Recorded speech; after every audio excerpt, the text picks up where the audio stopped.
Welcome to the 112th episode of the So Video Games Podcast, where we talk about any game at all, including new stuff, old stuff, and anything in between. If we are playing it, we will be talking about it. Today, we are recording on December 31st, 2018, the last day of 2018. Good riddance. I hope 2019's better. Fingers crossed. My name is Brad Galloway. I am the editor of GameCritics.com. I'm also 50% of this here show. With me, as always, Corey Motley, staff writer at Game Critics and Man About Town. Corey, how are you doing, sir? Man About Town. We're on a motherfucking roll like toilet paper with recording on holidays. We recorded on Christmas Eve. Now we're recording on New Year's Eve. We had a show out on Christmas Day. Probably we'll have a show out on New Year's Day. I can't promise I'll edit this tonight, but I'll try to. We'll see. I got to make Michael happy because he was very happy about our Christmas Day show being out. So maybe he needs a New Year's Day show too. I saw that. Good friend of the show and wonderful Warframe guru Michael Pren let us know that he was grateful that we had a show out on the holidays. So that was awesome. Really glad that your efforts really paid off. You were the one that really did the heavy lifting there. So thank you for doing that, sir. And I'm very glad that our listeners, including Michael, were thrilled that we had something out there. So we aim to please. We will do our best. We'll see what happens. Yeah. So I guess last day of 2018. Do you do those New Year's resolutions? Are you that kind of guy? I'm not really. I mean, I've never really been one to like make one and or stick to it. I just kind of like, yeah, I'm the kind of person where I just like keep my head down and keep working, and I just kind of feel that way about going into the new year as well. I'm right with you. I actually never do resolutions because I'm like, if I needed to do something, I would just do it anyway. Why the fuck would I wait until next year to do that if I thought it was worth doing? So I don't do that. You don't do that. Fuck it. We're going to talk about games. But before we do that, just a quick reminder to everyone listening. Also, welcome to new listeners. If you are a new listener, thank you for joining us. But remember that our usual banter section comes after the show. We're going to talk about games now. But if you want to hear more from us that's not necessarily game related, please stay tuned after the closing music. Just keep listening past that closing music and you'll get like almost an hour of extra content. Not game related, but if you want to get a little something else out of us, there you go. Also, one other quick note. The next episode, number 113, is going to be our Game of the Year show. The big one, the one we look forward to all year long. And we want to hear from you. We will be sharing our top 10, or as close as we come. But we want to know what you loved, and I also really want to know what you didn't. Corey, do you want to know what they didn't love also? Do you want to know that? I do, because, okay, I didn't even think about this, but I'm glad you brought it up, because the other day I was on Twitter. Every story I ever tell in my entire life starts with, the other day I was on Twitter. This is no exception. And I saw somebody tweeting, I'm not going to name names because I'm a professional, not really professional guy here, but there was an ex-games journalist from a very big site the other day who was tweeting about how he really likes when people celebrate what they like every year and seeing top 10 lists and seeing all that stuff. And then he was talking about how he really hates when people do like the top 10 worst games or like the worst things they played, because he thinks that you should just like celebrate the good stuff. And I agree with most of that. I think it's a good idea to say, hey, here's 10 things I loved. Obviously we do it every year. We do our top 10. We talk about what we liked. And, I think maybe doing like a definitive top 10, here's what I hated, is maybe not the best way to go about it. But I do like to know what people don't like, because here's my thing, okay? Here's my thing. Let's have it.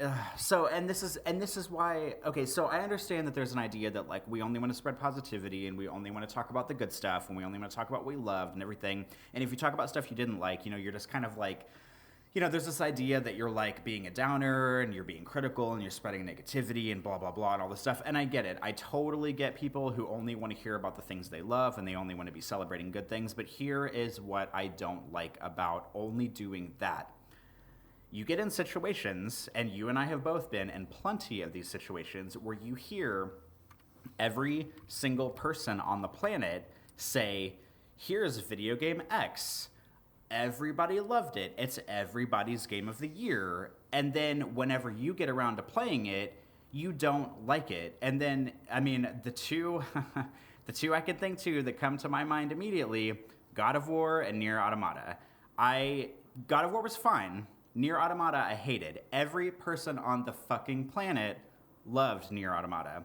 And if, like, whenever I see 100 people saying, I love a game, and I see one person saying, oh, it was fine, or oh, I didn't like it, I'm always way more interested in knowing what that person didn't like about it than listening to 100 people talk about how much they love something. So if we only have top 10 lists and only have people celebrating stuff, then it sets up a lot of people, you and I included, up for a big disappointment whenever we hear that God of War is winning Game of the Year on every game site ever, and then we finally get around to it because all we've heard is people say that it's the most amazing game ever created on the history of the planet, and then we both play it and we're like, yeah, it's like fine, but like, is it really Game of the Year status? So like, this is why I respect anybody who wants to do like a biggest disappointments of the year or games that they didn't like of the year, because I'm way more interested in hearing what people didn't like about something and being like critical and kind of like diving down on something rather than just being like, yeah, it was great, it was the most amazing thing I played, the end, let's move on to the next thing I loved. What do you think about that? Yeah, I mean, I agree. I mean, I think celebrating the good things is great, and nothing makes me happier than playing something good and sharing that knowledge and celebrating something that's well done. But if everything's great, then nothing is great, because you must have the good with the bad. You must have something to compare it to. You must have an example of this was something that didn't quite go right, and because this thing exists, therefore we can compare it to this other thing, and this other thing is way better because this thing does something different. You must have something to compare to.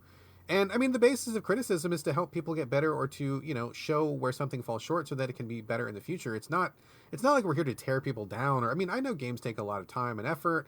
A lot of people put their heart and soul into them, you know, a lot of man hours, a lot of lifespan hours you're not going to get back.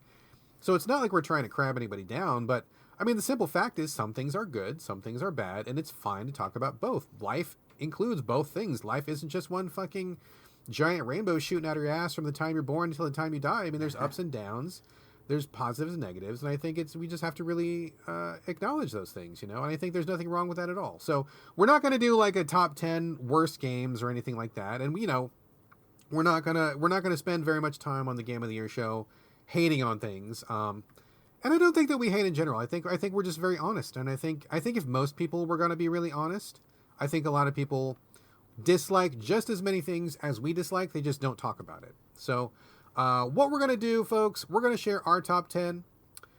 We want to hear your top 3 games. So tell us the 3 best things you liked in 2018, and tell us one thing that you thought was a stinker, that was no good. You know, feel free to let us know why if you want to. You don't have to, but it's up to you. But if you want to participate, we will read your games on the show. We will give you a shout out. We will thank you very much. We really want all your feedback. So once again, please send us your top 3 games of 2018 and one that you thought sucked. Sound fair, Corey? Sounds fair. All right. That's enough preamble. Sorry to keep you waiting so long. Let's get to what you game for the games chat. Corey, you're going to be leading this week with a... Boy, you know, we are living this motto of, like, you know, something new, something old, anything in between. Castlevania, Symphony of the Night, and Rondo of Blood. I did not see this coming. I never in a million years would have guessed this was going to be on the agenda. How in the world did you come across these 2 gems, and you played them? Like, what's going on? Talk to us about some CV. All right, well, I'm going to throw some even bigger curveballs your way, because I know from our banter discussion that you love order, you love a schedule, you love everything coming together so nicely and being planned out, and you hate to be thrown off. God, I'm getting stressed. I'm getting worried now. So what I came here to do is just throw a big like grenade of chaos into the schedule of our show, and I want to report that I actually don't want to talk about these games. I could say something very quick about Castlevania Symphony of the Night and Rondo of Blood. There's a 2-pack. Whoa. Hold on, I know. There's a 2-pack available on PS4 and Xbox One, and maybe PC. I don't know if it's on PC. It's not on Switch, but it fucking should be on Switch, because there's nothing I'd rather do than play Symphony of the Night on the Switch, you sons of bitches, so put it over there. But it went on sale for the holiday gaming sale on PS4, the 2-pack. I'd never played Rondo of Blood, so I wasn't really sure about it. But Symphony of the Night is a stone-cold classic. And, like, every time... It's one of those games kind of like Resident Evil 4, where every time they re-release it on a platform, I just buy it. And I waited for it to go on sale. It was like $15, and I bought the double pack, and I started playing Symphony of the Night. And lo and behold, no matter how many times I come back to it and think, is this game actually good? It is. Castlevania Symphony of the Night is a stone cold classic. It is amazing. The only thing that my only complaint about it is that I don't want to spoil it because like there might be people out there who haven't played it yet, but there's like a big twist in the middle of the game should you be clever enough to find it out. And when you get to that twist, from there on out, it's like a pretty high difficulty spike for like the rest of the game. And I always feel like I get to that part before I'm like properly leveled, because you level up in the game, your strength, your defense, you get armor pieces, you get new swords, the whole shebang. I always feel like I get to that part of the game like kind of like earlier than I'm supposed to, and I'm not quite leveled for it. And then every time I get to it, I just like die a bunch of times, and then I stop playing it, which is like maybe my fault, because maybe I shouldn't be so quick to like seek out that part of the game. But I mean, that difficulty curve aside, I'm here to say that it is still a stone cold classic. It launched on the PlayStation 1. It is still amazing up to this day. It's on PlayStation 1 should you have it. It is on the PSP. There is a version of Castlevania, I can't remember what it's called, but there's a Castlevania that's on PSP, and you can unlock Symphony of the Night within the game, play the entire game on PSP, and I do own it on PSP. And now it is on PS4 and Xbox One. So if you haven't played Castlevania Symphony of the Night, highly recommend it. But that is actually not what I want to talk about today. What I want to talk about real quick is another side-scrolling kind of hack and slashy kind of game. And I want to talk about this because it's fresh in my mind. I was just, if you listen to Banter after the show, I talk about I flew home for Christmas and I flew back. That meant time on the planes, time in the airports. I took my Switch with me. It was the first time I've been able to travel and take my Switch, which was like kind of a neat thing, you know, in and of itself.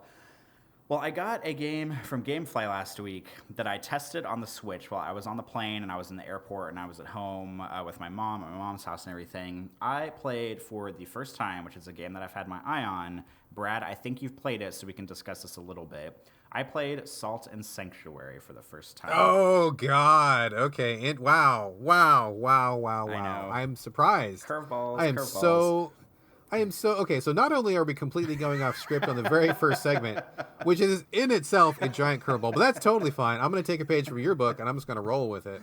Okay, I guess for people who maybe don't know, Salt and Sanctuary, I'll let you get into the details, but this was a very famous 2D platformer, Souls-like, which was very directly inspired by Dark Souls. This was one of the very first Souls-likes to kind of hit when that whole clutch of them came out. This is done from Ska Studios, who make it was like Charlie Murder or something like that, and the Dishwasher, those kind of games. I am stunned. I am beside myself right here. I literally, if you had asked me out of 1,000 games which one you were going to play, I would never have picked this one. What in the world made you pick this, Corey? This is not something I saw coming. Please tell. Well, whenever it came out, because this game has been out for a few years now. It came out on PS4 and on Xbox One, like at least like 2 or 3 years ago, and I'd always like kind of had my eye on it. Like I didn't think I would be into it, but I was just like, so I'd heard some people compare it to Castlevania a little bit. I mean, obviously, like you said, it like whenever it came out, it was basically like, oh yeah, the 2D Dark Souls games, like that, like is kind of what it was billed as, and what everybody kind of took and ran with. But it's like slightly Castlevania in like the 2D side-scrolling kind of like melee combat situation. And so, and I could never get into the Souls games. I tried Demon's Souls. I couldn't get into it. I think I tried Dark Souls 2. I couldn't get into it. I tried Bloodborne. Try as I might. And I know those games aren't for me, but I've tried a few times and I just can't get into them. They demand too much. They demand more than I'm willing to give to them, and I just don't want to play them.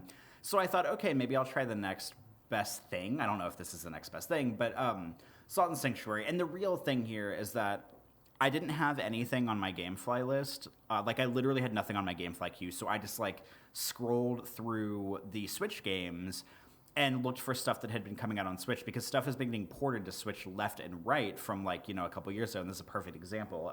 Salt and Sanctuary came to Switch, so I just got it on GameFly, and I was like, okay, this is the perfect opportunity to try it. So that is how I came to play this game. I got it on GameFly not because I was super duper like itching to play it, because if I had been, I would have played it years ago on the PS4. But I got it on Switch. I started it on the plane on the way to Kansas City, and something that I didn't quite realize about this game is that it is absolutely beautiful. Like, I didn't realize how good looking it was going to be. I thought it was going to be like kind of like sprite based, like Castlevania looking stuff, but it's like, it looks kind of like Mark of the Ninja. It's so beautiful. And even though it's kind of like grim and kind of gray and kind of dingy looking, it just like the animations are really beautiful. Your little character moving across the screen and like his melee swings and his attacks and like the way enemies move, like everything looks kind of like a painting come to life. It's really, really gorgeous. And I really kind of wasn't prepared for that. And it looks so nice on the Switch. It's just really beautiful. And so I was playing it on the plane, and when I started it up, I started a new game, and it's like, okay, you can design your own character. And I was like, oh, cool. I didn't know this was a thing. Even though the character design isn't much, you pick like a hair color and an eye color and like a beard if you want.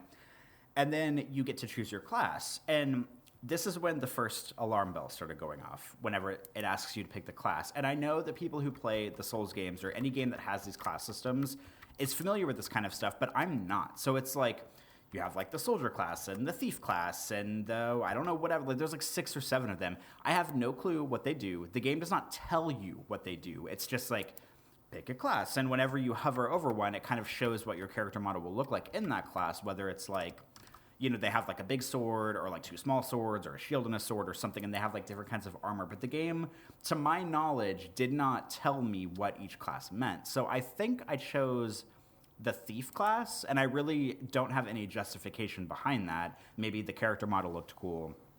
So I started playing it. The game does not really tutorialize anything that well. So, like, I jump in, and I, like, kind of don't really know what I'm doing. It takes, like, several minutes for the game to even tell you, like, what each button does. And I'm the kind of person where I'm totally okay with skippable tutorials, but I want the game to tell me at least what each button does, because I'm not the kind of person that jumps into a game and just immediately presses every button and to see what it does. I want the game to say, hey, the A button is attack, B is jump, Y is, I don't know, special weapon or something. Because the last thing I want to do is, like, press a button and it accidentally makes me, like, throw a grenade, and then, like, I waste a grenade, and then I accidentally blow myself up or something like that. This game is kind of guilty of that. It doesn't really tell you what the game does for a little while, but it was beautiful, so I ran with it. About 20 minutes in, I get to the first boss, and he kills me in, like, 2 hits. And I'm like, oh. Like, I suspected that's what kind of game this is going to be, but, like, okay, so, like, this is what we're doing. Okay, Salt and Sanctuary, I get it. And then, like, you use salt to, like, level up or whatever, and when you die, it's like, oh, you lost your salt, go back to the boss and kill him to get it. And I'm like, okay, this is what we're doing. So, in kind of a roguelike almost fashion, you, like, restart at the checkpoint, you have to go back through the level, get to the boss. I get back to the boss. I do, like, a little bit better, but he kills me in, like, 4 hits, and I only have, like, half of his life bar down. And then it's like, oh, you lost all your souls because you died twice. And I'm like, really? Like, what? So, like, I do it again, and basically the same thing happens. I get back to the boss, and I die in, like, 3 or 4 hits. I'm, like, trying to use grenades and sub-weapons and healing potions. Like, I'm getting, like, smarter about the way I'm playing. But still, I just feel like I don't stand a chance against this dude. So I die again. So I'm like, okay, I'm not going to play this game anymore. But last night I got home, and I put it on the TV, because I got home, I have the big TV. I, like, docked it, and I was like, well, maybe if I'll play it on the TV with a controller, because Patrick bought a wired Pro controller, I was like, maybe this will be better, because it'll be, like, on the TV. I'll have a better controller. So I played through it. I played through the level again, and I get to the first boss. I cannot make this any clearer. The first boss of the game. I get back up to the first boss, and I don't do any better, and I die in, like, 4 hits again. And I'm like, No, Salt and Sanctuary. I'm not going to do this. I'm not going to play this. So I stopped, and despite the fact that the game is beautiful, despite the fact that the animations are gorgeous, that the art style is gorgeous, I suspected I might not like this game, and I was totally right, because I'm not going to do this, get to a boss, die in 2 hits, and then beat your head against the wall until you somehow beat the boss by, like, sheer luck of, like, fighting. It just feels like the strategy is not enough. And I know I'm not good enough to play this game. I know I'm not smart enough. I know I'm not tactile enough. And I mean, the game just, And it just proves all of that to me. Like, if it had, I know, God forbid they put this in, but if it had, like, an easy mode, maybe I would be more interested in playing it. But this is kind of one of those games that, like, is like, hey, we're not going to tell you anything, and you're going to die a bunch, and you can go fuck yourself. And to which I replied, no, you can go fuck yourself, and I'm not going to play this game anymore. Oh, my God, Brad. I just couldn't be more surprised about this whole turn of events. I'm still in shock. I hate this game. I really hate this game. So first off, let me just say, before I say anything else, I have nothing personal against Ska Studios. I don't know these people. I've never communicated with them. We have no relationship. I'm sure they are very lovely human beings. This is not a personal attack whatsoever. Like, this is not. Please don't anybody think I'm coming after them. I have no axe to grind against them in a personal way. But I hate all their games. I hate all their games. I think they're all terrible. I'm surprised to hear you think it's beautiful because I think this game looks awful. I hate the way it looks. I thought it was. I thought it was nice. I was so confused when you said it was beautiful. I went to YouTube when you were talking because I'm like, well, mate, did they change the graphics when I was not looking? Is there a different version of it? No, it looks the same. I mean, if you like it, that's fine. I'm not critiquing your taste, but I think it looks terrible. I don't like the way it looks at all. And I hated this game. I hate the way it plays. I hate the systems. I hate the way they tried to interpret, in a very, very literal sense, the systems of Dark Souls into a 2D platformer. I fucking hate this game. Like, it's way too hard. It's too obtuse. It's too unfriendly. I don't think the mechanics work very well. I don't think that... I just don't like the work the studio does. Again, not personal. I just can't stand any other games, and I feel like this is just a really shitty game, and I don't like it at all. I can't stand it. I have nothing good to say about it at all. So I'm stunned that you played it. So I'm not surprised to hear that you bounced right off of it. Because when I played, I mean, I am a Souls guy, or at least I used to be. I'm kind of over the whole thing now, but you know, I've played all the Souls games. I've played Bloodborne. I've spent my time in that part of the world. I've done all that stuff, so I can speak with authority, and I can say that I really dislike how this game interprets those systems. I don't think it's good, and I don't think it's a very well done piece of work. If you're interested in something like this, which again, I'm surprised if you would be, but if you really want to play something of this nature, I would totally put Hollow Knight way ahead of Salt and Sanctuary. Like, I mean, if you wanted to do that to yourself, I don't know that you do, but if you want a 2D side-scroller, which has truly gorgeous graphics, like wonderful animation, and systems that on the whole work better than they do in Salt and Sanctuary. I'm not saying Hollow Knight is perfect, because it's not, but in general it works way better, looks better, controls better, has a better head on its shoulders. I would put Hollow Knight way, way, way at the front of the pack, and I would put Salt and Sanctuary like not even on my list. I would never recommend it to anybody. So yeah, I mean, when the word you said that really struck me was unfriendly, because this game is incredibly unfriendly and super unfriendly. I mean, and you know, I don't know what got into my head. Maybe I think, oh, I've been playing too many walking sims lately. Maybe I think I've been playing too many VR games lately. And just like, I don't know, every once in a while I try to step out of my comfort zone a little bit, try something new, and you know, bless my soul, I know my tastes, so every time I do it, I'm like, you know, I don't think I'm gonna like this game, and every fucking time I don't like the game. So, I mean, I have to, you know, give myself a little bit of credit for at least trying here and trying to, like, play something a little bit new and trying to, like, step out a little bit from my, you know, walking sim and stealthy first-person shooter and Hitman, you know, and VR, you know, tent that I lay under for video games, but I tried it and I didn't like it, and I still think the game's beautiful. I think it looks nice. It's unfriendly. Just like you said, it's unfriendly. I wish the game would tell you what the classes are. Like, would it be that hard to give me like a hint on what the classes do? Do the classes even matter? I don't know. The game doesn't tell me. So I just don't. I'm never gonna play this again. I'm gonna send it back to GameFly, and I'm happy for all the people that like it, but I am not one of them. Just to talk about that for just 1 second. I mean, I totally agree with you. I don't think this is a great game. I don't recommend it to anybody. But, you know, when Souls did that whole thing, excuse me, of like not explaining things and keeping things cryptic, even when it came down to some of the mechanics. I mean, people forget that the Souls games actually give you a pretty thorough tutorial at the beginning, and I think that people just like forget that those exist. I mean, they just tell you like here's what the buttons do. Here's how you get your life back. Here's what you do at the bonfire. Like they tell you that shit. Like they don't tell you nothing. And I think a lot of games just like get the wrong message, or they just simply forget that there is a tutorial and they go, "We're not going to tell you anything." And like, Souls can get away with that because they kind of started that shit.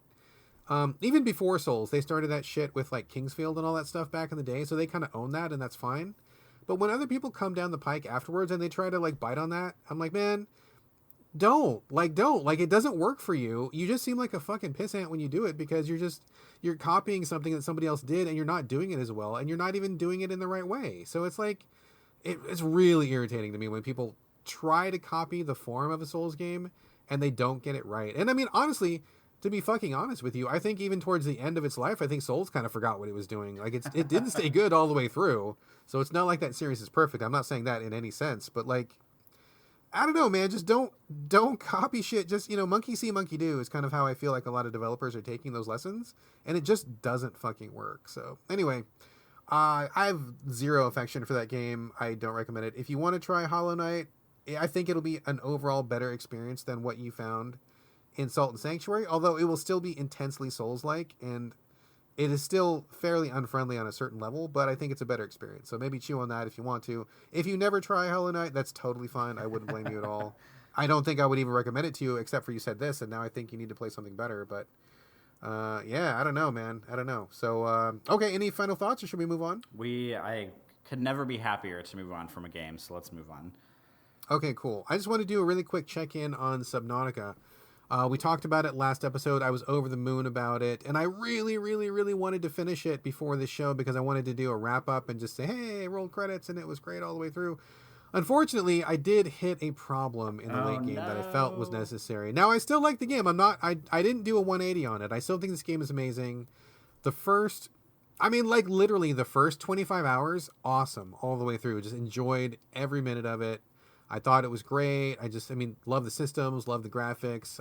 For people who didn't hear last episode, Subnautica is I feel kind of weird calling it an open world game, but I guess it sort of is an open world game, an open undersea game where you are a sole survivor of a spaceship that crashes on a water planet, and you have a little life pod that comes with a fabrication machine. And so what you do is you swim around in the water, and you gather raw materials, you feed them to the fabricator. The fabricator makes things for you, makes you a diving suit, makes you an air tank, makes you, eventually you can make yourself a little undersea house and other various things, and you do have to get off the planet.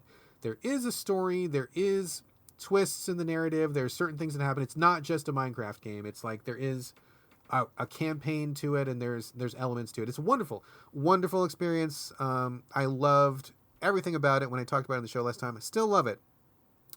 But I will say that I did hit a problem. So I'm going through the game, and I feel like I'm getting close to the end of the campaign. And I'm really hesitating to say anything because I feel like a lot of the joy of this game is the discovery of how things unfold. And a lot of it is really clever. I really like it a lot. But I don't think it's much of a surprise to say that if you are a stranded survivor, you want to get off the planet.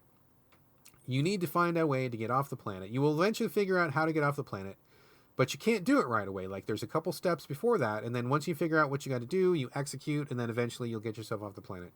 So I figured out what to do, and please, again, excuse me for being so vague. I figured out what to do. I took a couple steps. I got close to getting off the planet. I'm like, okay, wait, there's like 2 more things I need to do. That's fine. And then what happens is, up until this point in Subnautica, you're basically free to just search the ocean floor, swim in any direction that you want to. I can't even tell you exactly how big the world is because I'm not sure that I've even bumped up against the edges of the end of the world, but I've been swimming around, swim in the shallows, swim in the deep. There's some undersea caves, there's coral reefs, there's all sorts of stuff. I'm swimming around. It's basically self-directed, which is fine. You can find things pretty easily. You need to get various metals and minerals and gems and stuff, whatever stuff your fabricator needs. So you can find that stuff, not too difficult. But then when you get to the end of the campaign, like I said, I'm getting ready to get off the planet. The game needs you to, find a couple of very specific locations. So like I said, up until this point, kind of just going wherever I feel like it, self-directed, just exploring as I whatever I feel like. But then you got to find a very specific place. And I had no idea where that place was at all. And so I'm like, okay, the game gives you like one clue, which I guess is a thing. It's a, you get a clue, but it's really, really vague. And I tried for a while to figure out where it was, couldn't figure it out. Swimming in circles. I mean, I'm just like doing laps in the ocean, dude. I have no idea where the fuck it is. Like, I have no clue. So I was starting to get a little bit frustrated with that because I didn't know where to go. The second thing was like, you need to make one very specific thing in your fabricator, and you need a very specific ingredient.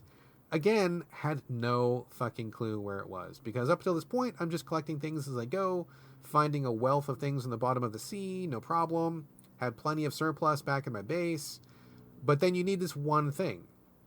You got to find this one specific place at the bottom of the ocean somewhere, and you got to find this one specific thing, which I have no fucking clue where it's at. And so I'm searching and searching. I mean, it's just random searching. I mean, maybe people had stumbled across it. Maybe they got lucky and just found it. I mean, I guess that's possible if you were just a really thorough explorer and you combed every inch of the game. I'm sure maybe some people just found it naturally. I'm sure that's possible. I did not find it. I had no idea which direction, north, south, east, west. Where should I go? Where is it deep? Is it shallow? Is it hidden somewhere? I have no idea. So I'm searching and searching and searching and searching and searching. And I just start to get really frustrated because I've been humming along for like literally 25 hours of just like gaming awesomeness, just loving every minute. And then it all comes to a screeching halt because I just don't know where to go and I don't know what to do. So I got a little frustrated that the developers chose to do this because, I mean, there's many ways they could have fixed this. At certain points in the game, they do give you some very obvious hints. Sometimes you'll get a beacon that will just pop up on your map and they'll tell you exactly where to go. That did not happen here. Sometimes they will give you some very specific clues and they'll be like, oh, it's west of this landmark and then it's below this other landmark and that's pretty good. They did not give you that here. They just told you one very general thing, which was, for me, was not enough information. And I just felt like I just had no way to progress the story. And that's one of my least favorite things in any game is when you don't know what to do to keep progressing. And when I lose that momentum, I really let a lot of the helium out of my balloon. I was like, man, this game was so good and so tight and it was so strong. And I just hit that brick wall. I couldn't do it. So I emailed the developers and I'm like, hey, so like, what's up with you guys? Like, this game is so awesome up until this point. Why did you guys do this? Like, what? And I'm like, maybe, am I missing something? Like, did you guys actually put in a clue that I just didn't see? Or am I not understanding something? Because it's weird to me that they would just have this giant brick wall to get over. And they're like, no, I mean, we put a little clues in there. And I knew what they were talking about. That wasn't enough for me. And they're like, we just figured you'd find it and get there. And I'm like, okay, totally didn't happen for me at all.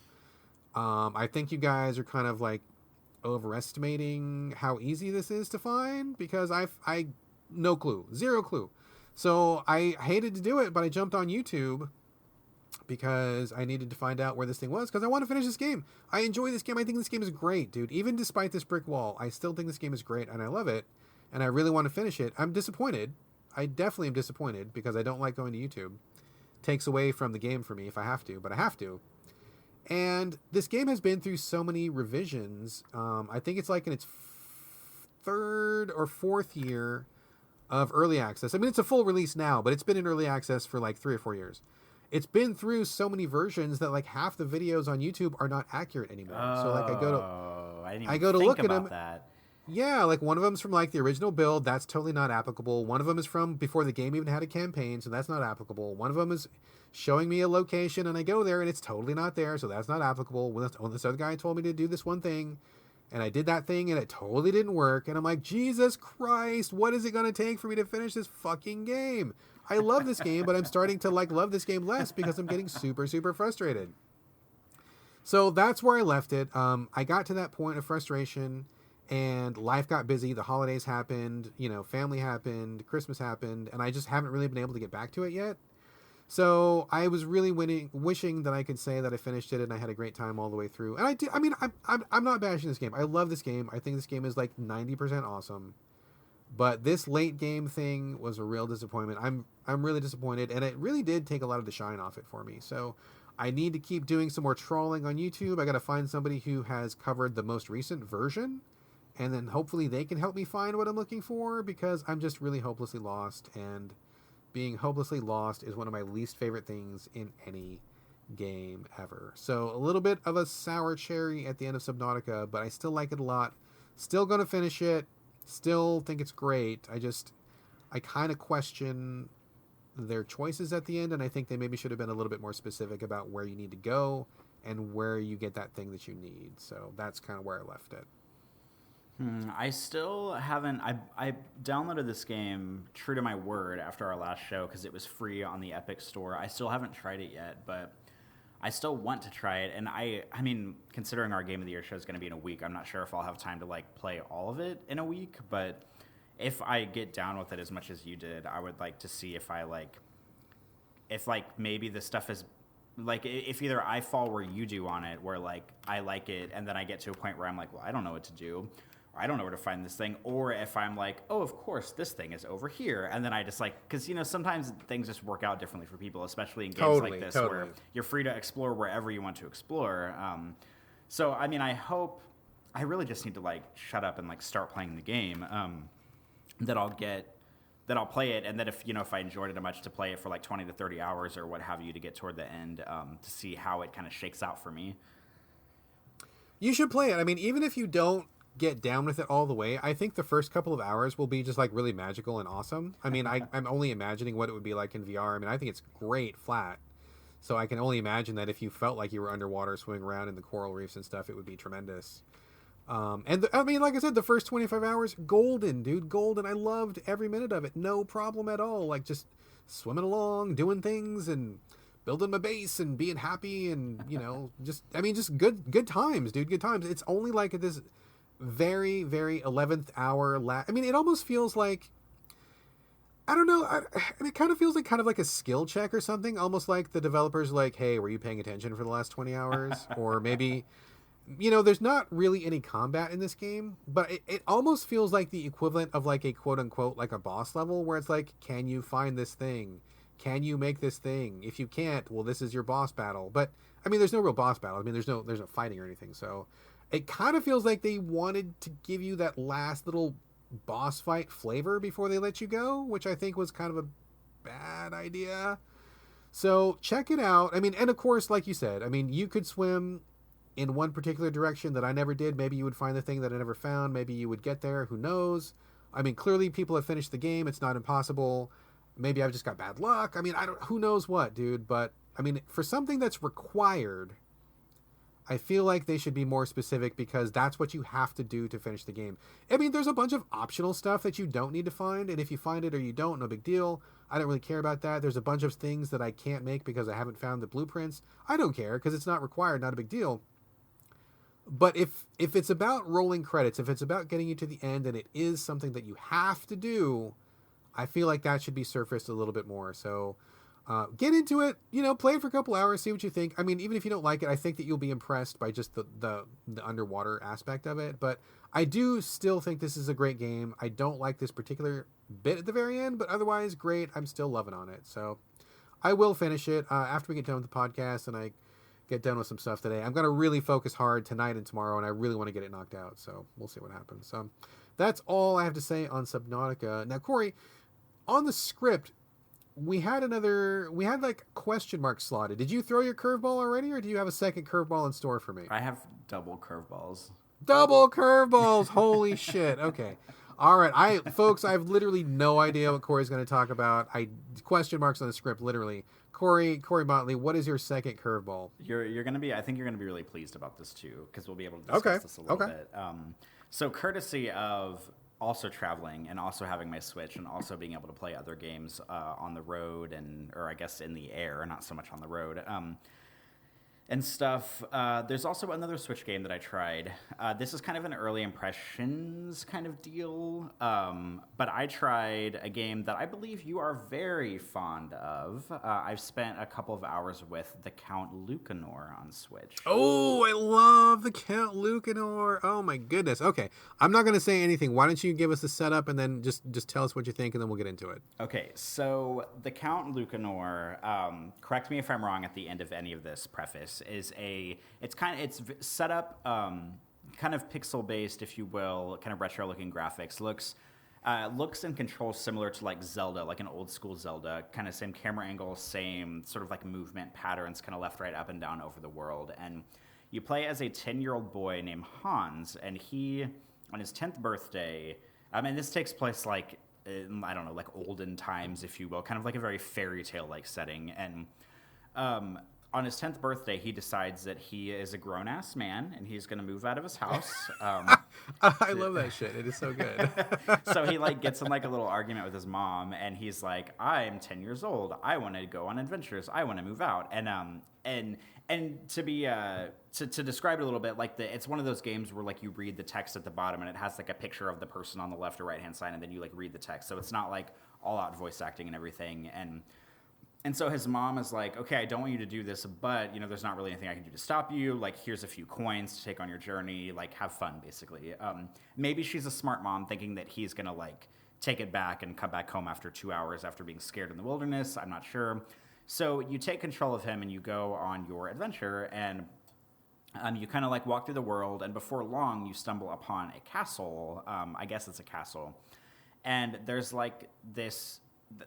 this weird, I don't know, it's like the game starts out very fairy tale like, it's very kind of bright and sunshiny, and then like 30 minutes in, like shit gets weird, and there's like these murderous like goats chasing you like across this bloody river, and it's weird. And then you find this thing, I don't even know what it's called. It's like a jester looking dude, and he like floats, and he looks kind of like a vampire, and you like follow him back to this castle. And he's like, oh, there's a count here in the castle, and he's trying to find a new, successor to the throne, and he's rich, and he has all this gold, and blah, blah, blah. And so you, Hans, being the 10-year-old, put on his big boy pants adventurer that you are, say, yeah, I'm gonna take over this castle, I'm gonna be the successor to the throne, I'm gonna solve these puzzles, and I'm gonna be rich, because what else could you want as a 10-year-old boy? And so the like vampire floaty dude says like, okay, well, in order to pass the first test, you have to guess my name. And I won't tell you, but there's clues in the castle. So the beginning slice of the game, and I have no idea how long this game is, so I'm just going to kind of like describe up to what I've been playing. The first like areas of the castle, it's dark and you have candles to light your way, and you can like set candles down to keep like that area lit. And you basically get different keys to go into different color-coordinated doors. There's like a blue key, a green, a red, and a gold key. And there's like a central area with a fountain and a crow, and you can like throw a coin in the fountain to save your soul. I'm still not 100% sure what that means, because like Salt and Sanctuary, the game doesn't really tell you what it's doing, which is a little bit frustrating. And so basically you like go into each dungeon room with each key. Usually there's some kind of like death-defying puzzle in them, and then you have to open a chest and you get a letter of the name. There's another room in the middle of the castle that has all the letters in the room, and you're supposed to like line them up, I guess, when you get all of them to guess the guy's name. I don't know, I'm probably like 2% into this game because I have no idea how far I am, but you meet some people in the castle. There's a woman named like Julia, I think, and she's like a treasure hunter, and so he decides that he wants to be a treasure hunter and kind of wants to side with her. So she takes him under her wing a little bit. The thing that I thought was kind of irritating is that on the way to the castle at the beginning of the game, I met like a merchant whose merchant caravan thing had like broken, and he was like, oh, how I'm so sad, blah, blah, blah. How am I going to deliver my goods? Can you spare any coin? And I was like, no, I'm not going to give you any coin because I don't even know who you are. So then I get back to the middle of the castle, and he makes it to the castle, and he's like, oh, well, I have wares for sale, but because you didn't give me any coin, I'm going to make them more expensive for you. And I was like, okay, fair enough. Like, I get it. I did you dirty, and now you're going to make me pay more for stuff. But then there's like two other people in the courtyard. There's like this old lady, and she's like, oh, it's so nice to see you. I have a key. But because you didn't let me use your cane earlier, like, I'm not going to give you this thing. And, like, I didn't even see her earlier in the game. So I'm like, bitch, what? Like, I didn't even see you earlier. So how are you going to be mad about me not giving you my cane when I didn't even see you? And then, like, the same thing happened with another dude. There was, like, a guy who, I can't even remember. There's, like, another person in the courtyard, and he's like, oh, well, because you didn't give me cheese earlier, I'm not going to give you this thing. And I was like, I didn't even see you earlier. Like, what are you talking about? The only guy I saw was the merchant. So it's like annoying that the game lets you like miss these people, and then it like punishes you for like not giving them a thing when you didn't even see them. Like they're talking to you about this like thing that didn't even happen. So that was kind of annoying. And so I got to a point where there's like this fire dungeon room, which is like really dangerous, and you have to like run through these like flaming pits that are like they like are on fire and then they're not, and you have to like run through them whenever they're not on fire. And I like died, and then I like went and explored the castle some more, and then I went back to the fire room and I died again. And whenever I died, like you have the option to like load your soul or continue, and because the game doesn't tell you what that means, I hit continue.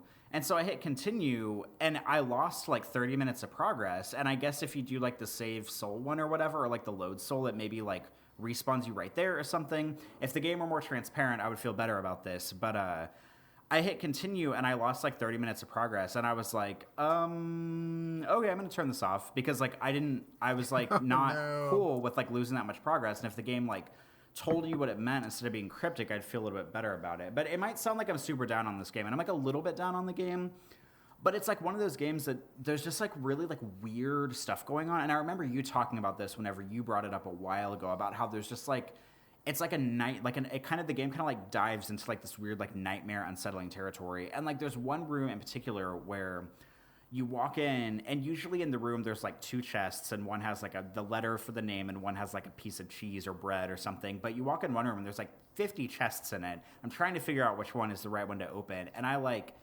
open one, and I like turn around to leave the room, and there's this like thing in the room with me, and and it's one of those games where like you never know what is going to be friendly to you and what's going to try to like kill you on the spot. And so I see this like jestery looking dude with this big hat, and I immediately am like terrified. So I like try to walk around and like get around him, and you can hide under tables in the game. So there's like a big like dining room table in the middle of the room. And as soon as because I'm like, oh, I'll be smart about this. I'm going to climb under the table, and I'm going to get away from him. As soon as I climb under the table, a text box comes up, and he's like, oh, little boy, you're hiding under the table. And I was like, oh my God, he knows I'm under the table. And he's like bleeding from like his face and like his mouth, and he just looks really scary. And luckily I was able to get out of the room. But it's just like, the game does weird stuff like that, where it's like you don't know what is dangerous and what is not. And I like that about it, because like, it like rides the line pretty well of like, is this thing gonna kill me, or is it going to talk to me, or like be helpful? And you like kind of never really know what you're getting yourself into. So I kind of like what it's doing. I wish that it's a really general stupid complaint is that I wish that Hans moved faster. He walks really slow, and there's no run button. And so like on the way to the castle at the beginning of the game, I was incredibly bored because he walks so slow getting through like these fields and these areas. And I wish that the game were a little more transparent about telling you about like its saving and loading system, or whatever the system it has going on, because it's not very transparent about it. But I mean, I don't know. So far, it's like okay. I'm not sure if it's going to be my jam. It's also one of those games like we talked about a while ago where it doesn't set up a good pacing for you. Like it's one of those games that I'm like, okay, is this game 2 hours long, or is it like 30 hours long? Because I have no idea how long it could be. And if it's going to be like super long, I'm not really going to be interested in playing it that long unless it gets like substantially better. So yeah, that's kind of how I feel about it after a couple of hours. So, a couple things. First off, saving your soul is saving your game. So when you want to save your game, just throw a coin into the fountain, and it'll save at that particular point. I don't know if they mention it somehow or not, but I mean, I must have figured it out pretty quickly if they don't. But the tension in that game, one of the many tensions in that game, is that coins are really limited. And so it's up to you. It's kind of like a gamble, like, like how much danger do I feel like I'm in? Do I feel like I can maybe play for a little bit longer and conserve my coins? Because like once you're out, and if you spend your coins, there are definitely certain things that you will not be able to buy. So I mean, you can like there is only a certain number of coins in the entire game, and so like it's up to you. There's enough to buy everything and save multiple times, but if you're really unprudent with your saving, you can get into a situation where it's like, oh, there simply is no more money to buy this thing that I want, or need, and therefore it'll put you on a different path in the story. So you will never not be able to finish the game, but you may get like the worst ending because you didn't manage your money very well. So that's one of the different one of the tensions in the game. I think also I will say that this game is a short game. I think it's probably 5 or 6 hours long. It's not that long. So, you know, you can probably get through most of it pretty quickly if you don't get too stuck. And what I like about this game is kind of what you touched on. Like, it does feel like this kind of like fevered nightmare after a while, where you get into it and it seems like a fairy tale, very Zelda-like. But then when you start talking to people and you realize that your actions have a lot of consequences, like literally every action that you do in that game affects something else. And they don't tell you that right away. Like, you find out naturally, like you said, you know, maybe not giving that guy the coin or whatever, and then you meeting up with him later on. It's weird that you did not encounter those people. I mean, I guess it kind of makes sense that maybe you missed them, or maybe you just didn't help them when they needed help. And so the game has a lot of triggers like that, where there's somebody that you can talk to, and you're not sure, are they going to kill me? Are they going to help me? Are they safe? Are they not safe? So, I mean, that didn't happen to me, so that sounds kind of weird. Maybe they should have done that in a different way. I mean, I think I met almost everybody in that game except for one person, and so it all seemed to kind of come together for me, but I can understand where you're coming from on that.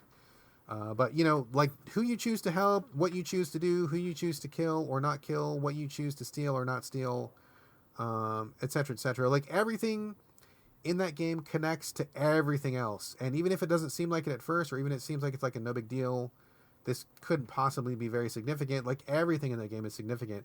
And that's really kind of the beauty of it, is because there's this whole like interconnected web of events and triggers that happen underneath the surface, and it seems like you're just this kid running around in a castle, but like the game is like watching all your movements, and it's watching everything that you do.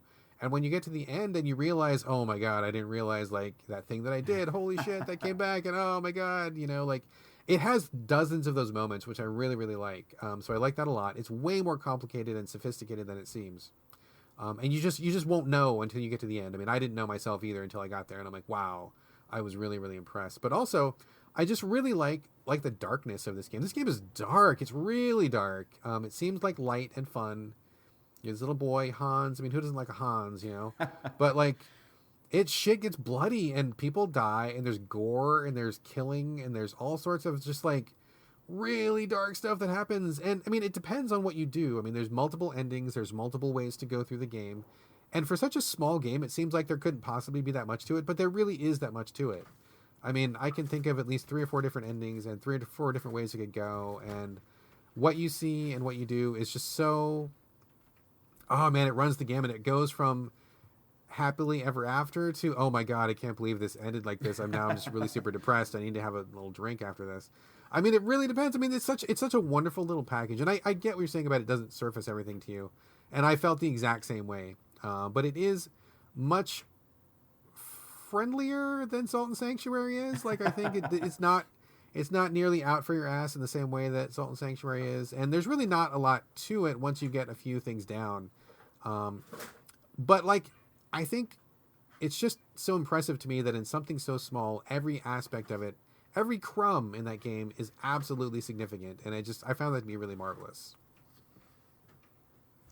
That makes me think about, I guess, I mean, it is a really respectful thing, because it makes me think a lot about my favorite game of all time, which is Silent Hill 2, because Silent Hill 2 does the same thing where, like, it monitors so many little tiny things that you do, and then that alters the ending of the game, because there's, like, I don't know, like 5 different endings in Silent Hill 2. And I mean, it monitors things like as simple as examining specific items in your inventory, because you would never think in a million years, like, oh, if I take a second to examine this thing in my inventory, it's really going to affect something. But it really, it like takes count of all of that stuff, and you know, how much time you spend with certain people, how many enemies you kill. Like, it's just standard stuff that you'd never think games would keep count on, because whenever we think about fucking, like, ooh, interactive games with branching narratives, we think about Mass Effect, where it's like, you're in a dialogue situation, you could either say the mean thing or the nice thing, and like, obviously that'll have like a consequence. But like with a game like Count Lucanor, and also like Silent Hill 2, where it takes, you know, all of your like the minutia of what you're doing, and like the small actions, and really factoring those into how the game ends for you, I think is actually really incredible. And I wish that more games did this, but I also wish that like, I think I'm going to keep playing this game a little bit, but I'm just worried that I'm not going to be able to get on board with it as much as I want to in order to finish it. But I do kind of like what it's doing. Okay, I'm really glad you said Silent Hill 2 because I think it did not occur to me until you said it, but now that you said it, I'm like, yes. This is like micro version of Silent Hill 2 in so many ways. Like the counting of the minutia and the way that like it all kind of ends up kind of dreamy weemy at the end, and how things that you think mean one thing don't mean something else. Like if you like Silent Hill 2, I would strongly recommend like start over, like start fresh because this game is not long. Go back to the beginning, play it the way that you want to play it. Explore thoroughly. I would also say really explore thoroughly. Take your time in exploring because everything is really important and there's a lot of things you can miss. This game is 100% not afraid that if you miss something, they will flip you the bird and smile and they will not feel bad about it. So it is on you to be thorough and to think very carefully about your choices. And go back and go like try it again. Just set it aside for like a day. Just delete your save, put it down, come back to it fresh. Because if Silent Hill 2 is your favorite game, I feel like this is for you. I feel like it really is. I think maybe you just got off on the wrong foot. Come back to it knowing that the coins are your saving, and you got to be really judicious with those. Don't spend them willy-nilly. But other than that, go back and do that stuff and explore and talk to people and try things out and just go back into it because I really feel like there's something here for you. So, and also knowing that it's so short is really positive because you can totally blow through this in a day if you didn't get stuck. I mean, you're probably going to get stuck. I got stuck a couple times. There's a couple puzzles that are very tricky that I think maybe are so subtle that I think most people wouldn't figure them out their first time through. Maybe some of those are meant for a second run through. But if you get really stuck, I mean, don't feel bad about going to an FAQ because I think I would much rather, I mean, me personally, I would much rather have you dip into an FAQ and see the game than get stuck and bail. Because I think this is just a wonderful, wonderful game. I am so in love with this game. I think it's so good. And if you like Silent Hill 2 the way, I mean, you said it was your favorite game of all time. Yes, I cannot imagine that you would love this game if you got past that hump. Go back to it, I think. That's my advice. It's funny to me because, like, if I told someone to play Silent Hill 2 today, like, it's a total role reversal because Silent Hill 2 is my favorite game of all time.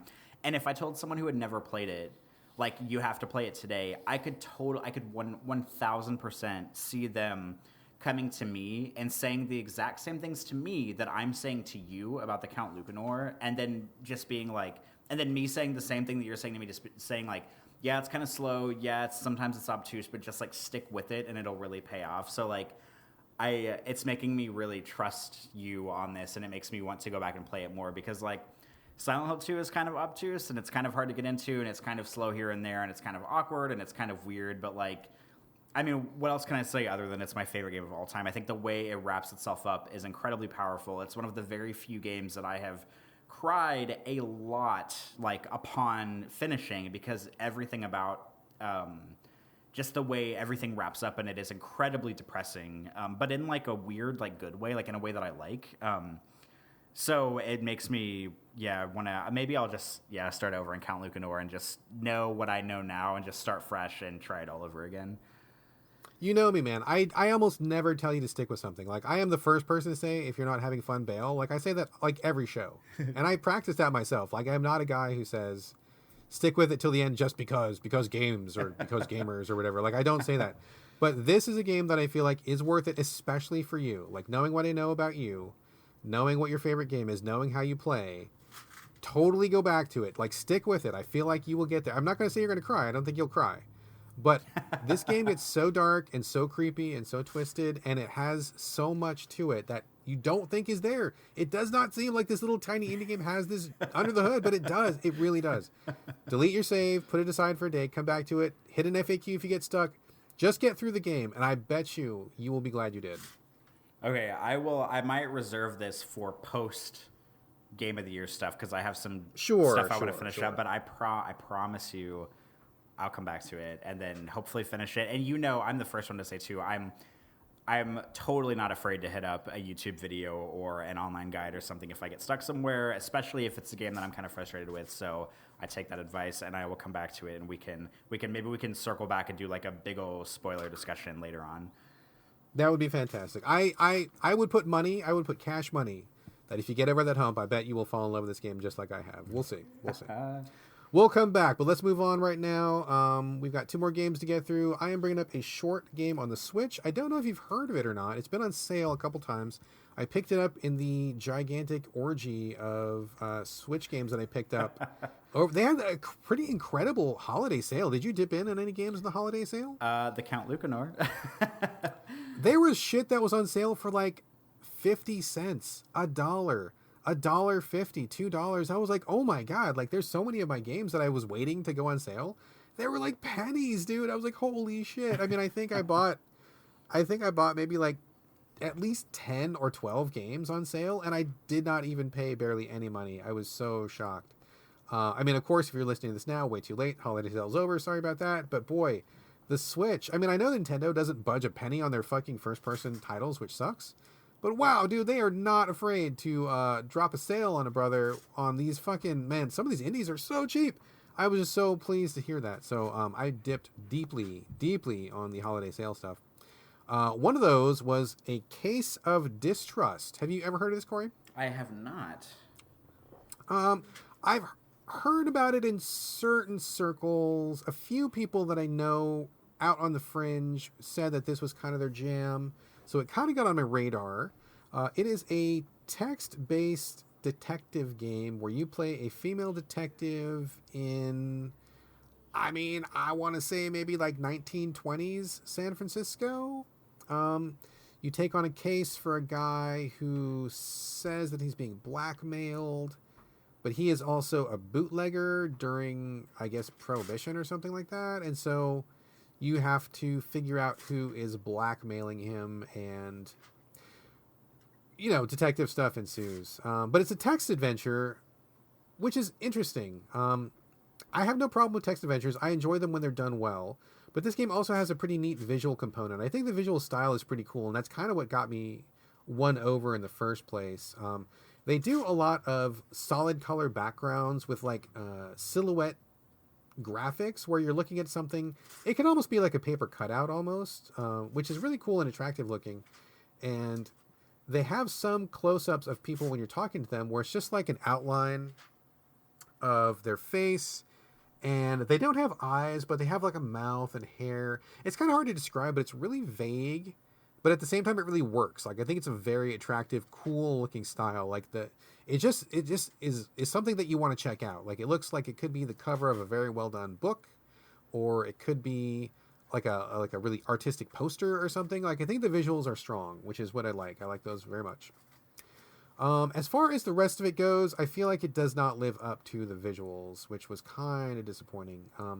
I will say that this game is probably about 3 hours long, and I did not get through it. Like, I bailed on it. Yeah, because I just couldn't do it. The problem, I think, is that for a text adventure, you really have to like draw the reader in, and it's not an easy skill. I'm not saying it because, you know, I realize how hard this is. As someone who has written 2 books and who does editing and edits reviews all the time, I mean, I know how difficult it is to write, you know, text that really grabs somebody's attention and draws them in. And I just don't feel like this game gets over that hump.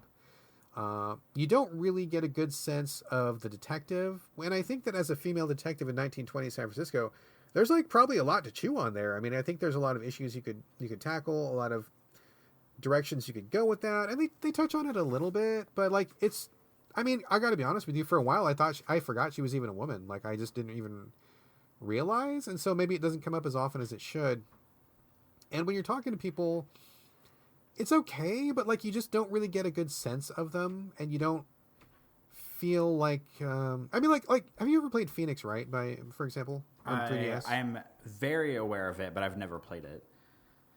Well, Phoenix Wright is basically kind of like a point-and-click adventure or like a text adventure in many ways. And the thing that Phoenix Wright really gets done well is, like, you get a real strong sense of the characters. Like, you know who Phoenix Wright is. You know who his assistants are.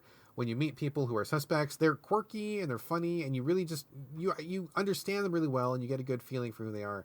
In this game, I just didn't really get that sense. I just felt like I was talking to kind of like generic people who were not really super memorable. And as far as the actual like mystery goes, I never really felt like very involved in it. Like, it's kind of like I kept waiting for something juicy to happen, and it was just like, oh, I'm being blackmailed. Okay, cool, I'm gonna investigate it. And you kind of just investigate it for a while. You talk to some people, which is just like picking from different options on a text menu. And you're like, okay, I'm just kind of talking. And, you kind of just do the texting of where you're clicking every response just to see what happens. And you go through it, and there's just not really a lot happening. When you talk to people, eventually, like, you'll hit like a key piece of dialogue, which will be a different color than the rest of the text. And you'll be like, oh, that was important. And it gets added to your notebook. And so after you talk to a couple people, you've got like this really long list of like quote unquote important stuff, which basically is like a lot of stuff to wade through. And so when you go back to talk to somebody later, you're like, hey, I think you're involved in this crime because, and then you open up your notebook and you've got like this giant list of stuff that you can pick. And it's like, well, what do I pick? I mean, it's like the couch in my office, the lamp in my office, the desk in my office, the beer bottle at the bar, the bartender's mustache, the chair in the bar. And it's like, well, okay, so why was this important? I don't remember. Okay, well, I got to click on this. What did I like about this? Oh, nothing. This was not important. Why did this get marked down in my notebook? I don't know why it's here. And then this other person said this other thing. And it's like, well, is this important? Is it relevant? I'm not sure. Click on it. No, I don't think that's relevant. It's like a lot of clicking of where you don't really have a good sense of what you're doing and why. You're kind of just like going through the motions mechanically. Doesn't ever really feel like you're really investigating. And the crime never really came together very clearly in my mind, where I was kind of like, I mean, I got a vague sense of what I was doing, but I didn't feel like, all right, I'm on the case now, and I'm going to get these guys, and oh, now I know what's up, and oh my God, that was a cool revelation, and now I figured it out. Like, I never got that sense. By the time I was about 2 hours in and realized this is a 3-hour game, I was like kind of just clicking through text because I was not really involved anymore. And I was like, okay, maybe I can just hurry up and just like lazily finish this off and say that I finished it. But you just get to a point where you have a million things in your notebook and you don't know what's relevant and what's not. You need to start picking out a person who did the crime. I had an idea of who did the crime, but I didn't have like the evidence to prove that they did it. And I didn't know how to get it or where to get it. And a lot of it really relies on saying just the exact right thing to the exact right person at the exact right time, and then that will trigger off an option that you didn't have before. So even if you kind of know what's going on, if you don't know the sequence of events to get you to that place, there's no method in the game for you to say it. Like if it's like, I think you did it because of this, you can't type in any text, and there's no free-form way to do that. And so if you don't connect the pieces in just the right way, the game just kind of stops you from moving forward. And so I just like Subnautica, I got stuck, and I'm like, okay, I don't know what to do. I kind of know what's going on, but I don't know how to get there. I went to the internet. There's zero FAQs for this game. No FAQs. There's a couple people on Steam who were stuck at the exact same place that I was stuck, and they were kind of like vaguely giving each other clues because nobody wanted to spoil it for each other, which I respect. But at the same time, nobody just came out with the answer. And so I tried to follow their advice as much as possible, but I was missing something and I couldn't figure it out. And honestly, I just didn't give a fuck at that point. And I'm like, I just don't care. I just don't care. I don't like this game enough to keep pushing forward. So I stopped, 2.5 hours out of a 3-hour game, and I just put it down, and I'm not going to come back to it. But I think that there is potential here. I think the visual style is cool. I think that a text adventure of this kind on the Switch makes a lot of sense. I think the idea of playing a female detective in 1920s is engaging and interesting. I think it's really juicy. But I just don't feel like the writing really got there. And in a text adventure, the writing is what it's all about. So unfortunate, but I bowed out. Does this seem like something you'd be... I mean, I know I kind of just took a shit on it, but like, would you be interested in it at all? Is this appealing at all? I would not. I mean, I'm not really into text adventure games. Like, I don't know.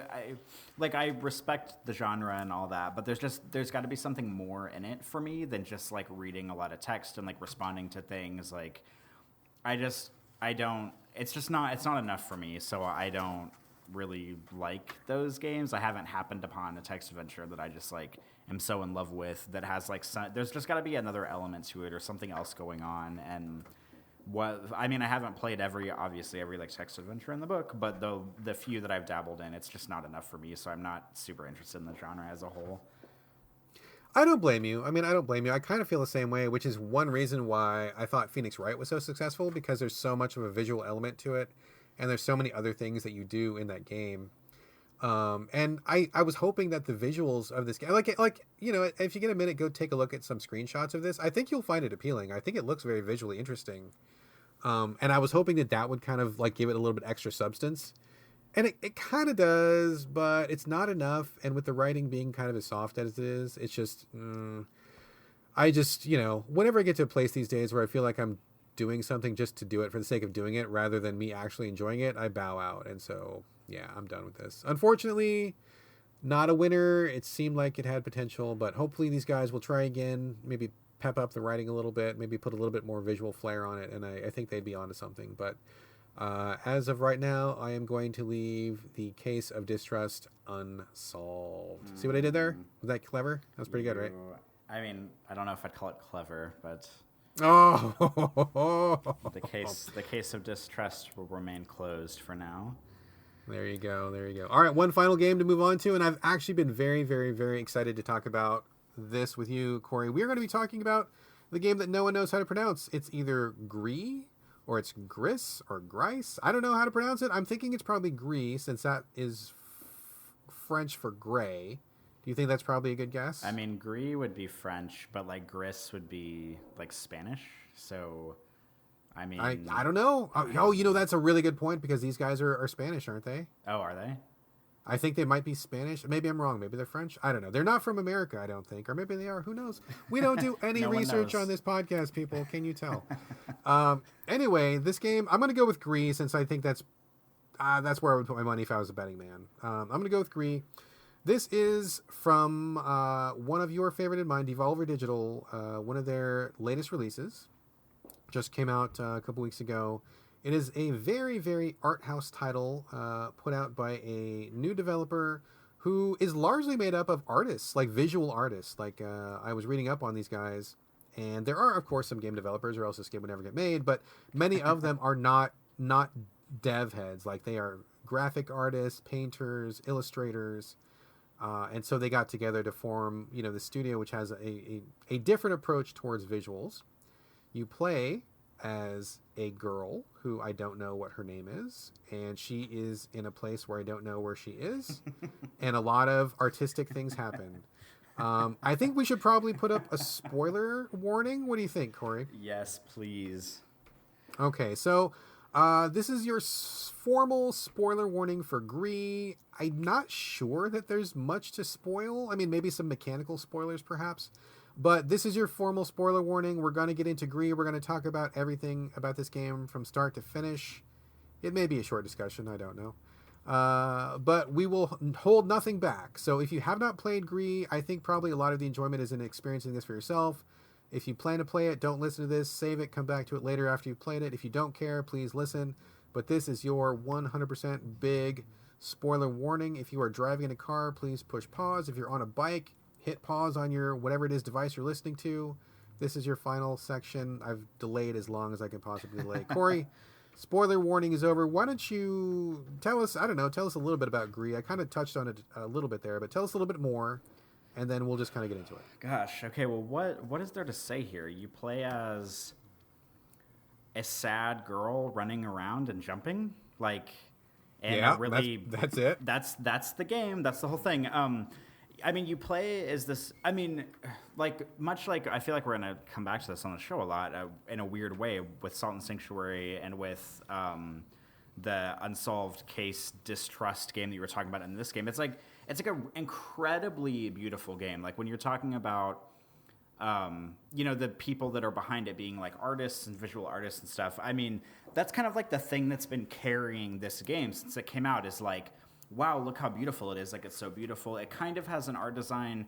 I mean, I wouldn't be afraid to say that it has an art design kind of unlike anything I've seen in a game before. It looks very, like, watercolor painting-y, like, whenever you're moving through the environment. It's a 2D side-scroller, so when you're moving through the environment, like, the backgrounds will sometimes change and, like, flourish, kind of like when, like, a wet drip of paint, like, hits the canvas and it kind of, like, spreads and, like, feathers. Like, that kind of stuff will happen.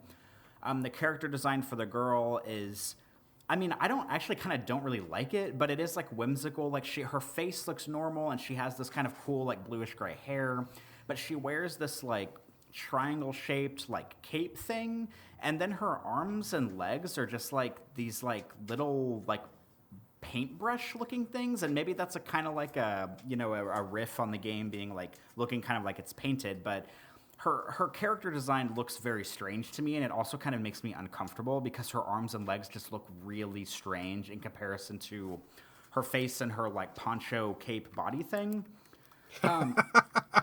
I thought of it as a smock, but I think poncho is pretty good too. I mean, she just looks weird, and I mean, it's beautiful, but I mean, at the beginning of the game, the game, like, you could tell that. I mean, I guess you can tell that it's done by artists and, like, you know, and not really by, like, narrative designers, because, like, the thing that I keep hearing on Twitter over and over again is the game is so beautiful, it's so beautiful, it's the most beautiful game of the year, it's beautiful, it's so beautiful, and then every once in a while I hear, oh, it's so beautiful, but I don't know what's going on, and that's exactly how I feel about it. Like, I played it, and it's really pretty, and, like, at first you start out just kind of running, you run back and forth, it's got a little bit of platforming, you can jump, eventually you get this ability to, like, turn her poncho into, like, a block, and so she can almost do, like, a ground pound, like Mario, where you, like, jump in the air, you turn the poncho into, like, a brick thing, and she kind of, like, slams it onto the ground, and there's, like, uneven surfaces that she can, like, break through to make new paths. Eventually, you get, like, a double jump thing that kind of makes her float through the air. If you double jump and hold the jump button, she'll kind of float. And so there's, like, a little bit of, like, mechanical sort of, like, crescendoing going on here with sort of, like, a little bit of, like, new moves being added.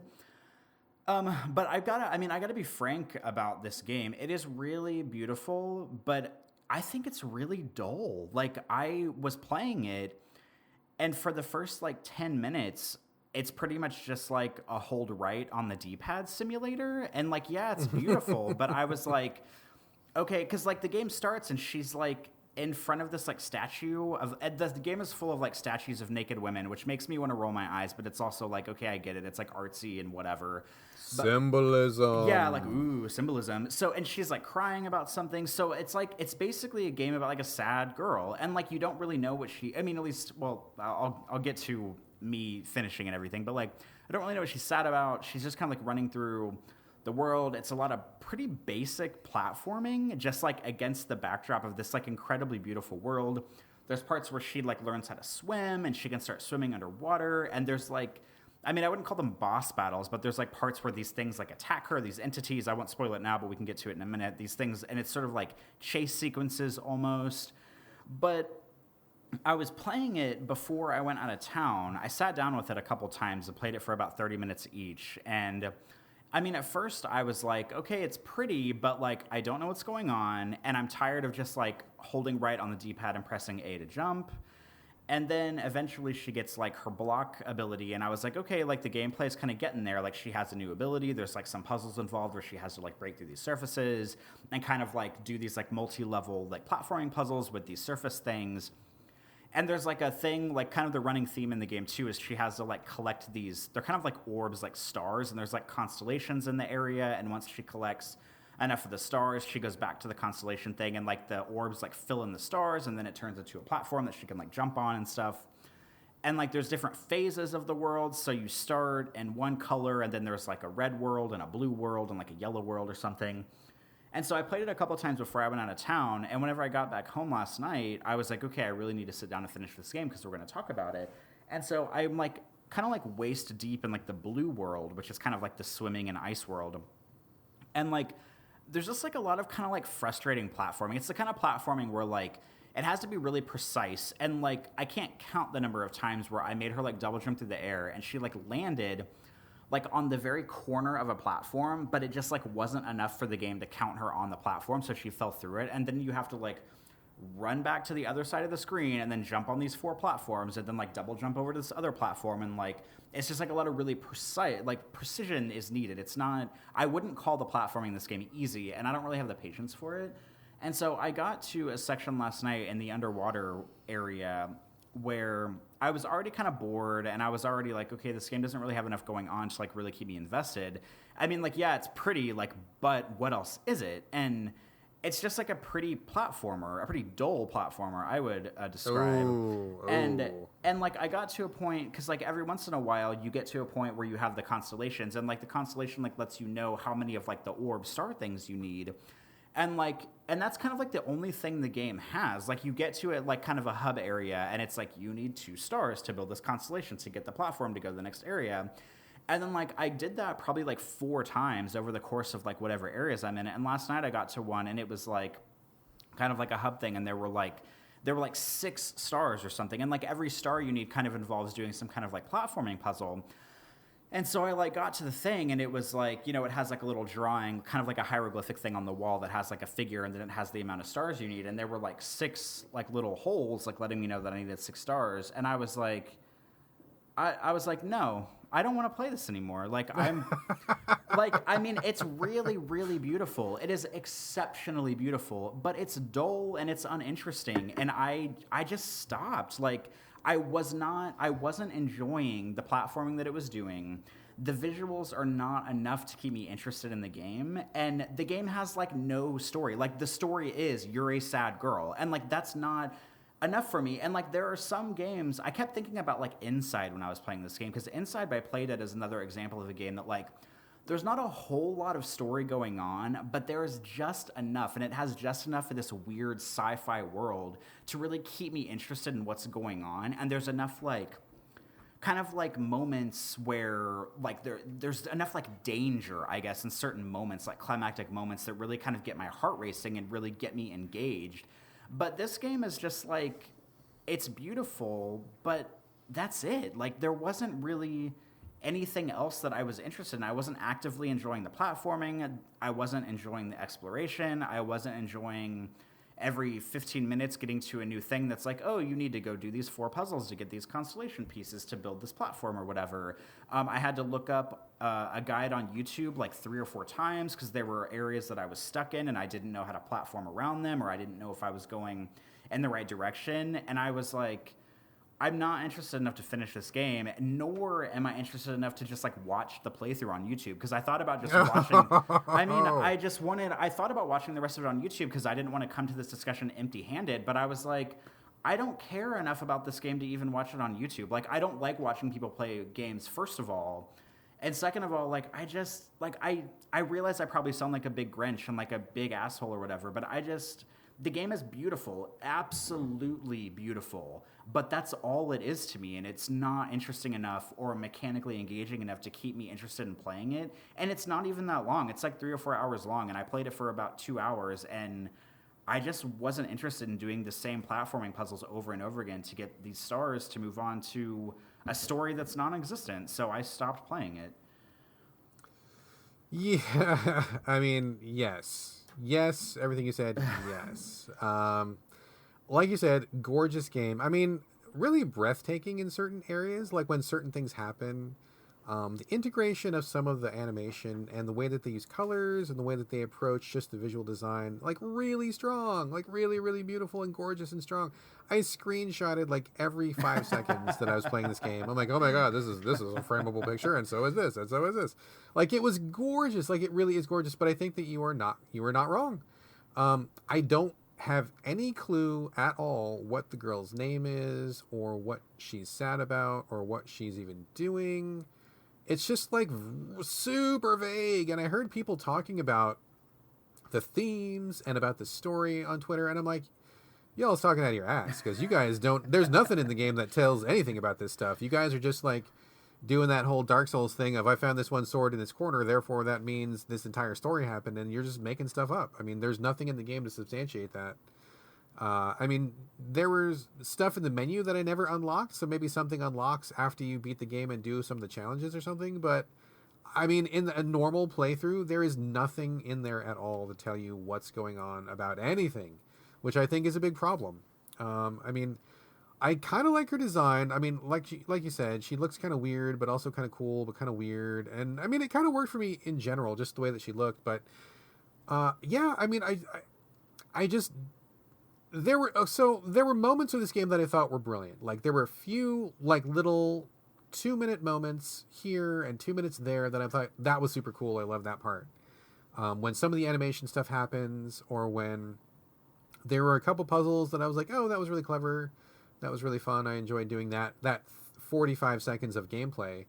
But there's a lot of, like, where you're saying, where you're just, holding to one direction and running around and nothing's really happening, and you don't really even know where you're going. Like, one thing that happened to me was I would play this game, I would pause it because I would need to go make dinner, or I just was going to bed or something, and I would come back to it.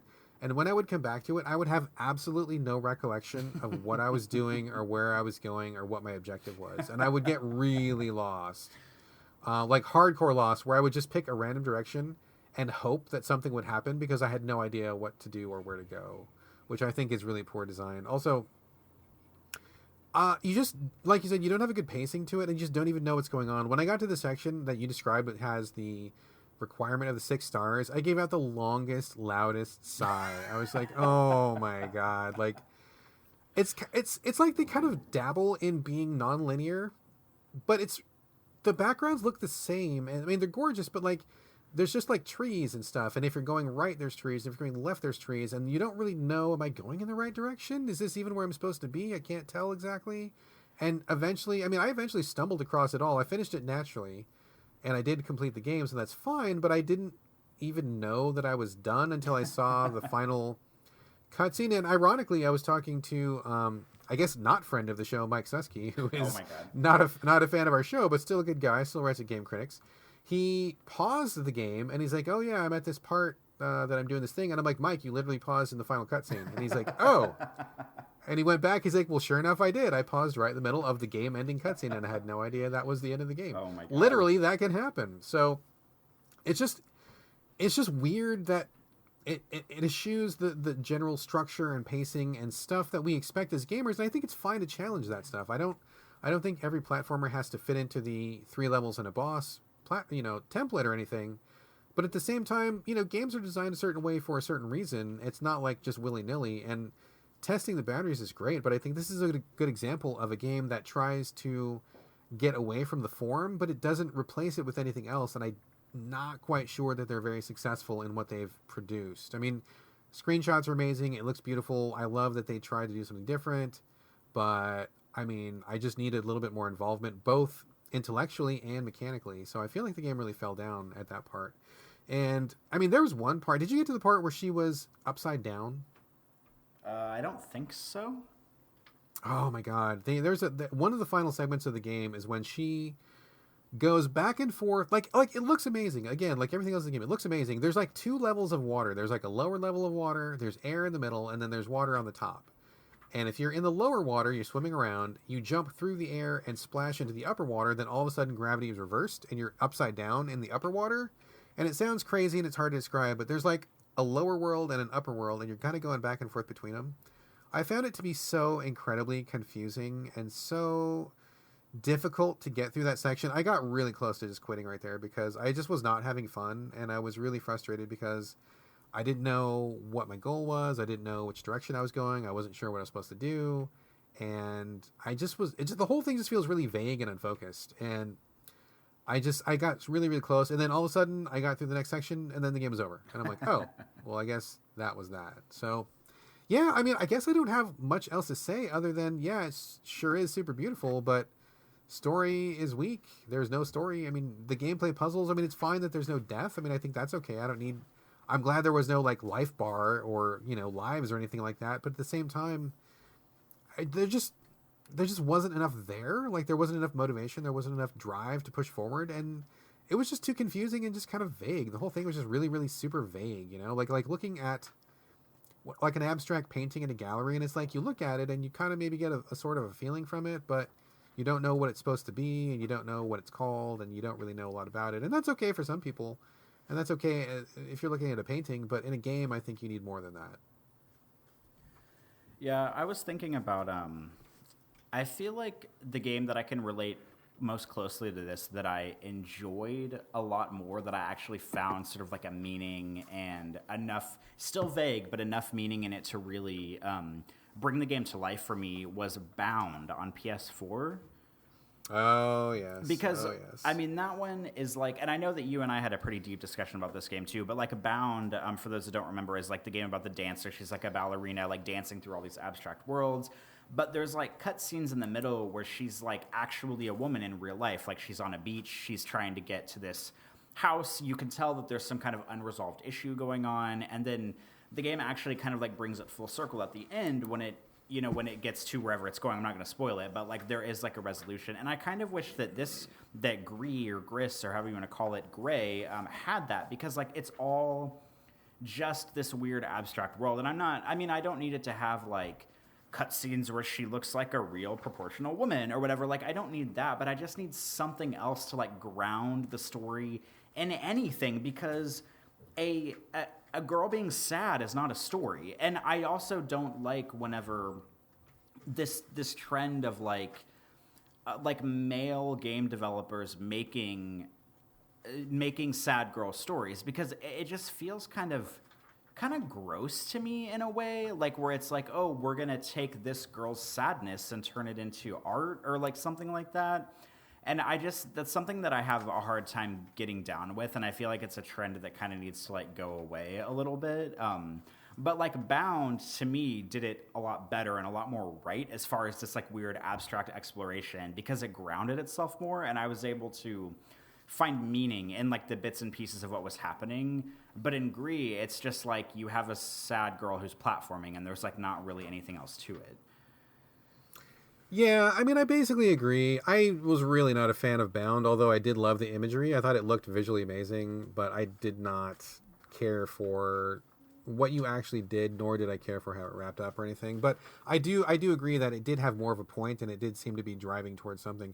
And I think it's okay to not be about something, but I guess it just needs to not be about something in a different way that this game is not being about something. I mean, I just feel like kind of like you said, like it seems like they're taking the imagery of like a sad girl, but there's really nothing behind it. And I don't know, is there a sad girl on the development team and this is her idea and this is her way of working through something? I mean, I kind of would doubt it, because it doesn't seem to be really leading towards anything, or I don't feel like there's enough elements in there to really ground any of the sadness, or even just the concept of anything being past sad, you know? Like there's nothing for me to grab onto, you know, I guess, just conceptually. So I don't need like a traditional 3-act structure, beginning, middle, end or anything. I don't need some big cutscene at the end wrapping it all together, but it just feels like there's really nothing there. Like you're just trying to grab onto smoke, and no matter how many times you grasp it, it just keeps slipping through your fingers. Like there's just not much. So I know this was on a lot of people's top 10.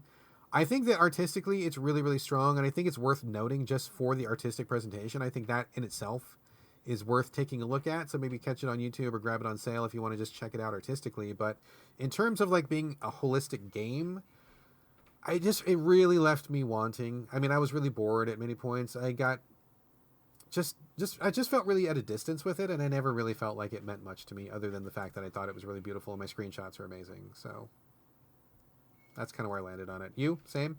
Yeah, I mean, I didn't even finish it, so I don't know what more I have to say. Like, yeah. I wanted to like this game. It seemed like the kind of game that I would be incredibly into. I mean, it's beautiful. It's kind of like artsy and vague, and I like those kind of games, but it's just it's perhaps too artsy and too vague for me. And I mean, if anybody would get down with this game, I thought it would have been me. And I take no pleasure in coming to the show and being like, yeah, it was dull, I didn't like it, blah, blah, blah, it's vague. But I mean, that's how, if I liked it, I would gladly shout its praises from the rooftops, but I just didn't like this. And I'm sad that It's pretty much like all it has going for it. I just wish that there were more there. Agreed. Well, we took a couple comments from people on the interwebs. Why don't we go through these really quickly? I'll take the first one, you take the second, and then I'll take the third. Yeah. All right, so first one comes from not friend of the show who we just mentioned, Mike Seski, writer at Game Critics. He says, I'm not done with it yet, but I just did the bit with the singing and swimming, and that part pretty much guaranteed a spot in my top 10. That was also the part where he paused in the final cutscene, so I would want to circle back with him to see if he feels the same way. Read the next one there, Corey. The next one is from Decrepit Gaming. I can't remember his name in real life. Do you know what it is? Cliff Goldsmith. Cliff, he's done a couple reviews for us. Good old Cliff Goldsmith. Yes, I'm very aware. Like, the weird thing about Twitter is I know people by their usernames and not by their real names. And if their username is not the real name, then I always just like gloss over them. But I totally know who he is, obviously. But But he let us know that he was definitely going to pick it up and play it. Right on, Cliff. If you do pick this up and play this, I would want to hear your opinion, sir. Final comment comes from Barry Goosens, who is PostRockerNL on Twitter. Says, sound design and soundtrack is excellent. When you dive, which means, under the water, it goes silent. I also love the animation and maneuverability later in the game. Glad you enjoyed it. Well, I didn't say that I enjoyed it, Barry. I think you maybe assumed a little bit on your part there, but thank you very much for your comment. He does bring up a good point. I actually played this game on mute for like 90% of it, and come to find out that most people were saying, oh my god, the sound is amazing, the soundtrack is amazing. So I wonder if this is a case of the visuals and the soundtrack really winning people over and doing most of the heavy lifting. I played silent, and so I had no benefit of the music up until the very, very, very end when she gets a power, which I didn't even know what it did. I couldn't figure out what it did. There was like these little circles, and it looked like she was singing, so I turned on the sound, and I'm like, oh, okay, she is singing, so therefore, what? But at least I figured out what she was doing. Did you play with the sound on? Did you have any thoughts on the soundtrack or the sound design? Yeah, I did play it because I had it on PC and I played it with headphones on. And that is, I'm glad he brought that up because it's something I forgot, is that the sound design is actually really good. Like, the music's great. The music flows well with the game. There's like an element of the game where she can't, because if you press one, I was playing it with a controller, like an Xbox 360 controller on the PC. There's a button you can press, I think it's B, that she'll like attempt to sing and can't. So I don't know if like that's what she's sad about, that she like can't sing anymore or something. I had no idea about that. Yeah, because like at the very beginning of the game, she is singing a little bit, and then she like can't sing anymore. But it doesn't like show like how she stopped singing or like what. She just kind of like humming, and then like her voice doesn't hum anymore. So, like, maybe she's sad that she can't sing, but I don't think the game, like, really makes that very clear. And so, I literally had no idea about that at all. This is the first I'm hearing about it, so I must have totally missed that. Yeah, and so there is a button where she kind of, like, lets out, like, a little bit of a yelp and can't quite sing. So I'm guessing when you get the singing power later, it's kind of her, I don't know, like, reclaiming her agency over her voice. I guess that's maybe, like, a symbolic thing. Like, maybe she feels like a silenced woman and now she can like speak freely again, but again, like, the game isn't, it's just not concrete enough. Well, and I got through I finished the entire game without even realizing that was a thing. So they didn't really nail that particular nail down very well. If I can finish it from A to Z and I had no idea that was even an element, I guess you should have highlighted that a little bit more, I guess. Maybe it was me being dense, but at the same time I just never got that sense. But okay. Well, that's all I have to say. Thank you guys for your comments. Really appreciate it. Corey, any final thoughts, or shall we wrap the show? I think we can wrap it up. Consider this the end of our spoiler section. All right. Excellent. And this is also the end of the show proper. Thank you all very much for listening. And please remember that you can send us your comments, thoughts, feedback, ideas, anything else you'd like to. And we do love to hear from you. We will get your comments. I guarantee it. Hit us up, sovideogamespodcast@gmail.com. You can also post comments for us at gamecritics.com after the show goes up. There's a comment section there. We are also on Twitter as a show collectively @SoVideoGames, but you can reach us individually. My name on Twitter and Instagram is BRADGALLAWAY, all A's, no O's. Corey, where can they find you? My Twitter and Instagram handles are also my first and last name. It is Corey Motley, COREYMOTLEY. Excellent. That brings us to the end of another So Video Games, also the end of another year of So Video Games. You can look forward to our mega Game of the Year episode next show. I'm excited for this, Corey. Are you excited? I am excited, but I feel the pressure mounting of stuff. I have like a small handful of games that I still want to dabble in before Game of the Year, and I haven't played a lot this year, so I feel like my I've played more than 10 games this year, but I feel like my top 10 list is going to be strange, as in, like, the number 1 game I'm going to be head over heels for, and then the number 10 game I'm going to be like, yeah, it was like kind of fine, like, not like all 10 games are going to be like magical experiences that I had this year. It's been a strange year. I don't know about you, but I hovered around like 7 games for like 10 months, and I had nothing else for the list. And then, like, this month, I had, like, 4 games that I thought were pretty strong contenders. So my list is going to be pretty weird, too. But we'll get there when we get there. We're going to get there next episode. And again, folks, just a reminder, if you want to participate, please send us your top 3 that you liked and 1 that you thought sucked. And we will read those off and give a shout-out. Looking forward to getting those from you. So that's the end of the show. Please stick around past the closing music for the banter if you are so inclined. If not, no big deal. In the meantime, this is Bye from Brad. And bye from Corey. We will see you guys for Game of the Year next week. Woo!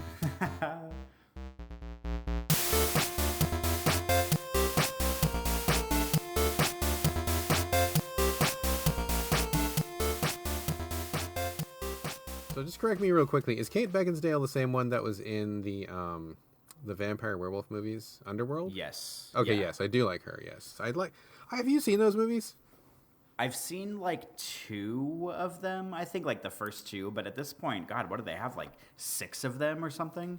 And they're all the same, but god damn it, I love every single one. Like, I couldn't tell you what's going on in them, and I don't know any of the characters. All I know is that some people are werewolves, some people are vampires, a couple of people are both, and they have those, like, liquid sunshine bullets or whatever, which is totally ludicrous, but...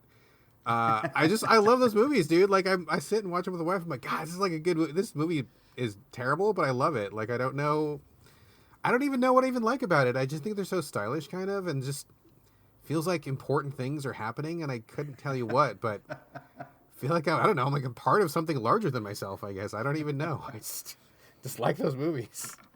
I'm very much a fan of, like, well, I don't think I do this often, but there's like a few cases where there's like movies that maybe like are good but not great, but like movies that came out that I really, really liked and rewatched pretty often that people just like forgot about. Like one of them, have you ever seen Smokin' Aces with Ryan Reynolds and Alicia Keys and Common and Jeremy Piven? Have you heard of this? I've heard of it, but I've never seen it. Okay, it came out in like 2006 or so, I want to say, and it's like this giant ensemble action movie with like all the people I just mentioned, and like Taraji P. Henson was in it before she got famous, and Chris Pine was in it before he got famous, and it's like all these people are in it. Like Ray Liotta is in it. There's like a shitload of people in it, and it's basically, for people who are listening who haven't heard of it, it's like basically a movie about this magician, this Las Vegas magician who's like really cheesy and kind of famous for being like a Vegas like showpiece dude. And he's actually a part of this big like mobster crime family. And it turns out that like someone in the family, there's like someone with connections to the family who's dying, and they put a hit on him.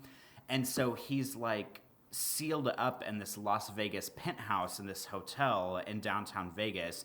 And so the movie is basically about all of these like hitmen and hit squads from like around the planet, kind of like congregating on Las Vegas in order to try to kill him so that they can get all the money from the hit. And Ryan Reynolds and Ray Liotta play FBI, I think they're FBI agents who are like trying to protect him, but they also can't really get access to the hotel suites. So like everybody's like going for him all at the same time. And like, it's like such a good movie, and like nobody remembers it, and it's got like such a bunch of good actors in it, and like there's this big sequence probably about 3/4 of the way through where everything kind of like finally comes to a head, and like, you know, there's like a big shootout and everything, and it's just like incredibly well directed and well paced, sort of like leading up to the action. Like I was talking about Widows like a week or two ago, where like Widows is like 90% like backstory and kind of like boring bullshit, and then the last like 10% is the heist. But like Smokin' Aces is like the perfect like ramp up into like tension into what's going on, and there's a lot of really interesting characters with different backgrounds, and then like when things finally get going, like it just really works. And it makes me sad because it's one of those movies that like came out and I saw in the theater and I loved, and then I bought it, and like nobody remembers that it came out and nobody saw it, but I still just really love it. I think it's a great movie. That sounds like a fantastic movie. I've heard the name, but I could not have told you what it was about, and I didn't know who was in it. But now that you're talking about it, I'm like, man, that sounds like a pretty dope movie. Maybe I'm going to watch that tonight because that sounds like a good time. I could definitely use a movie like that right now, man. You know, speaking of movies, I just tweeted about this. You probably saw this on Twitter, but we were kicking it during the holiday. I hate holidays, by the way. We're going to circle back to this in a second. Holidays fucking suck. But we were kicking it home, and we wanted to watch like a family movie, but it's like one of those things where like we all have slightly different tastes. Like we're like the Venn diagram of like three circles, right? And so like some stuff like I love and nobody else loves. Some stuff my wife loves, nobody else loves. You know, same for my son, etc., etc. But we frequently can come together on certain things. Like we love, Pacific Rim, or we'll watch superhero movies, or we'll watch Queer Eye on Netflix. We all love that, or we love, like Fixer Upper on HGTV or whatever. Like I hate Fixer Up shows, but I'll watch that one and whatever. So that we overlap on certain things. And on that particular day, I think it was either Christmas Day or the day after, our circles had zero fucking overlap. Nobody wanted to watch anything that anybody else wanted to watch. I was like, oh my God, like, my wife would suggest something. I'm like, oh God, I don't want to watch that. And then I'd throw something out and my son would be like, no, I don't want to watch that. Like round and round in fucking circles for like an hour. Like we just watching trailers, squabbling about stuff, just could not agree on a movie to watch. My vote was to watch The Witches. Have you seen The Witches with Angelica Houston? And I think she's probably, I don't know if Rowan Atkinson is in that. He might be, but it's about a little boy who suspects his neighbor is a witch, and sure enough, she actually is, and she turns him into a mouse, and then he has to like turn himself back into a human while stopping the witch's evil plot. Have you ever seen this one? I've never even heard of this. Oh man, I loved it when I was growing up. It's probably from late 80s, early 90s. And apart from the fact that I just had like the most massive crush on Angelica Houston when I was younger. God, I don't know what it was about her, dude. She was just like the older, like powerful, like bitchy woman. And I'm like, God, yes, mama, get over here.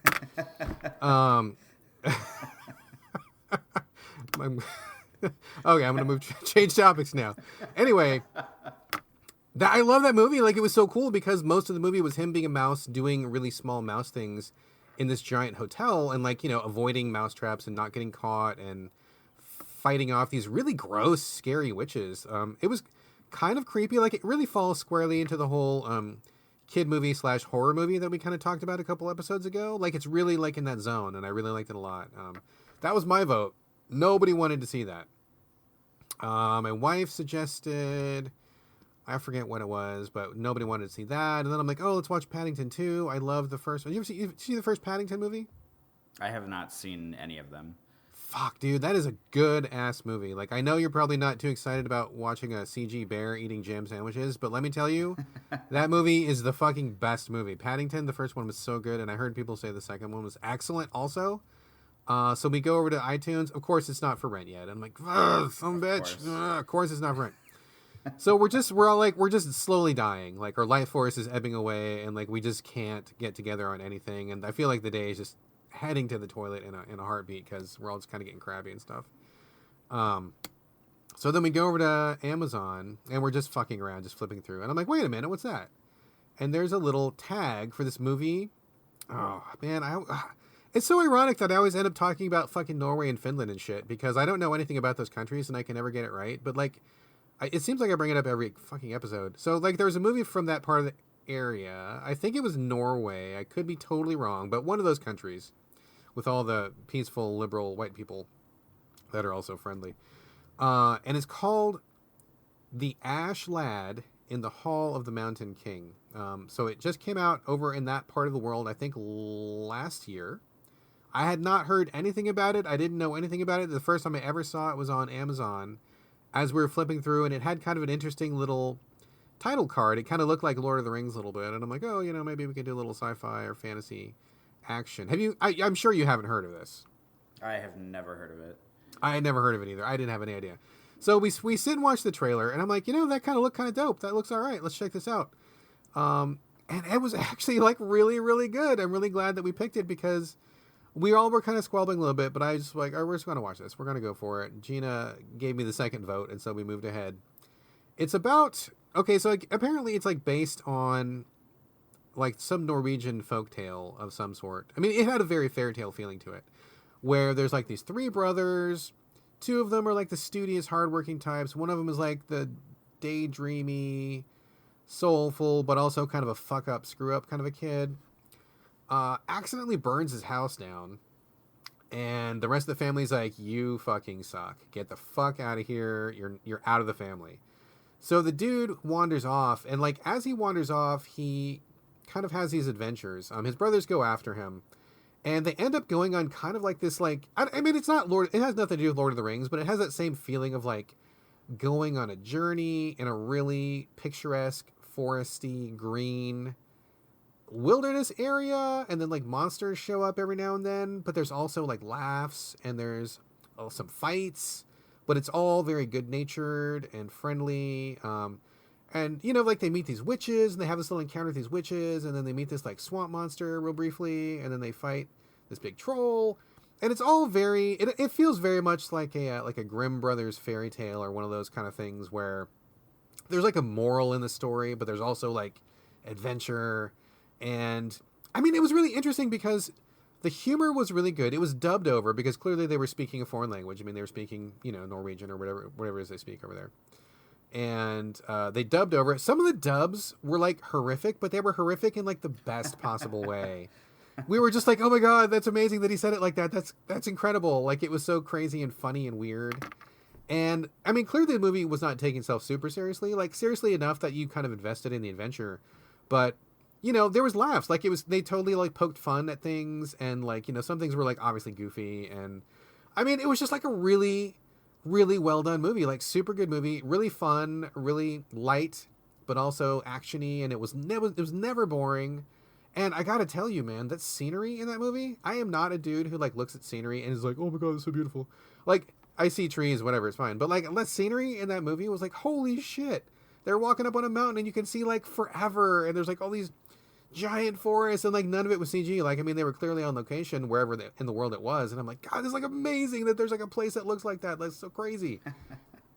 It was a really, really good movie. I would totally recommend it to anybody who wanted something Lord of the Ringsy, but you know, also kind of like lighthearted and not dark at all, and just really fun and actiony. Kind of like you know, kind of the same sort of a tone that like Hercules or Xena. You know, you ever see those shows? I haven't watched them, but I definitely know what they are. Okay, so you know of them. So that kind of like lighthearted, fantasy adventure-y sort of a thing, but also wink, wink, nudge, nudge, a little bit kind of a thing. It was really in the zone, and I have to say, it really surprised me because they did a great job with the writing, and I don't know how much of this was directly from the folktale and how much of it was made up for the movie, but I mean, the writing all came together in a really beautiful way.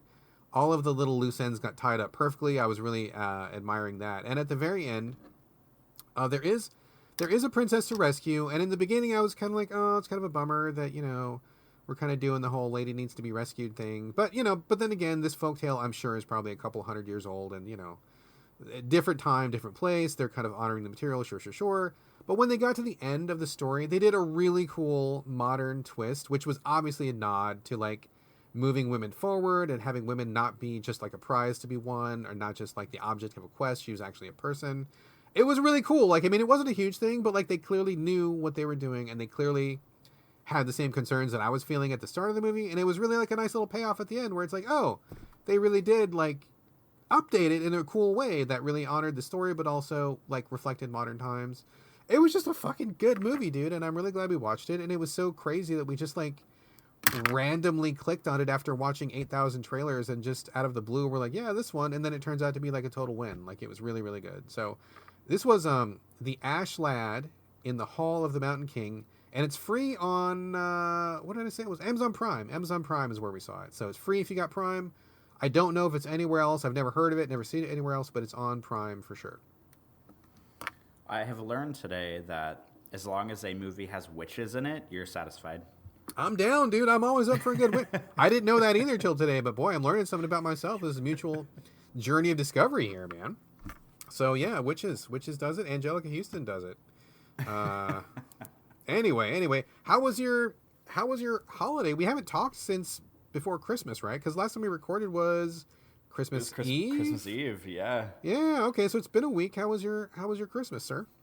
Well, I just got back from a trip home because I wasn't sure this year, because last year whenever Christmas happened, I wasn't working, so I had, pretty much unlimited free time, and Patrick had several days off work, so we ended up, and I talked about it last year on the show, but we ended up just doing like a big, huge road trip, like up from New Orleans to basically like all the cities that we like grew up in and around in like the Missouri area. So we went up to like St. Louis, Missouri. We went down to South Missouri where his mom and stepdad live. We went to Columbia, Missouri where we went to college. We went to Kansas City where my family lives. We went to Omaha where we lived before we moved to New Orleans, and we just kind of did like a big road trip and like saw everybody. And this year, basically he just stayed home for the entire holiday season because he had to go back to work right like the day after Christmas. All he had off work was Christmas Eve and Christmas, so he went back to work right after Christmas. And I was like trying to figure out for the longest time what I wanted to do, because like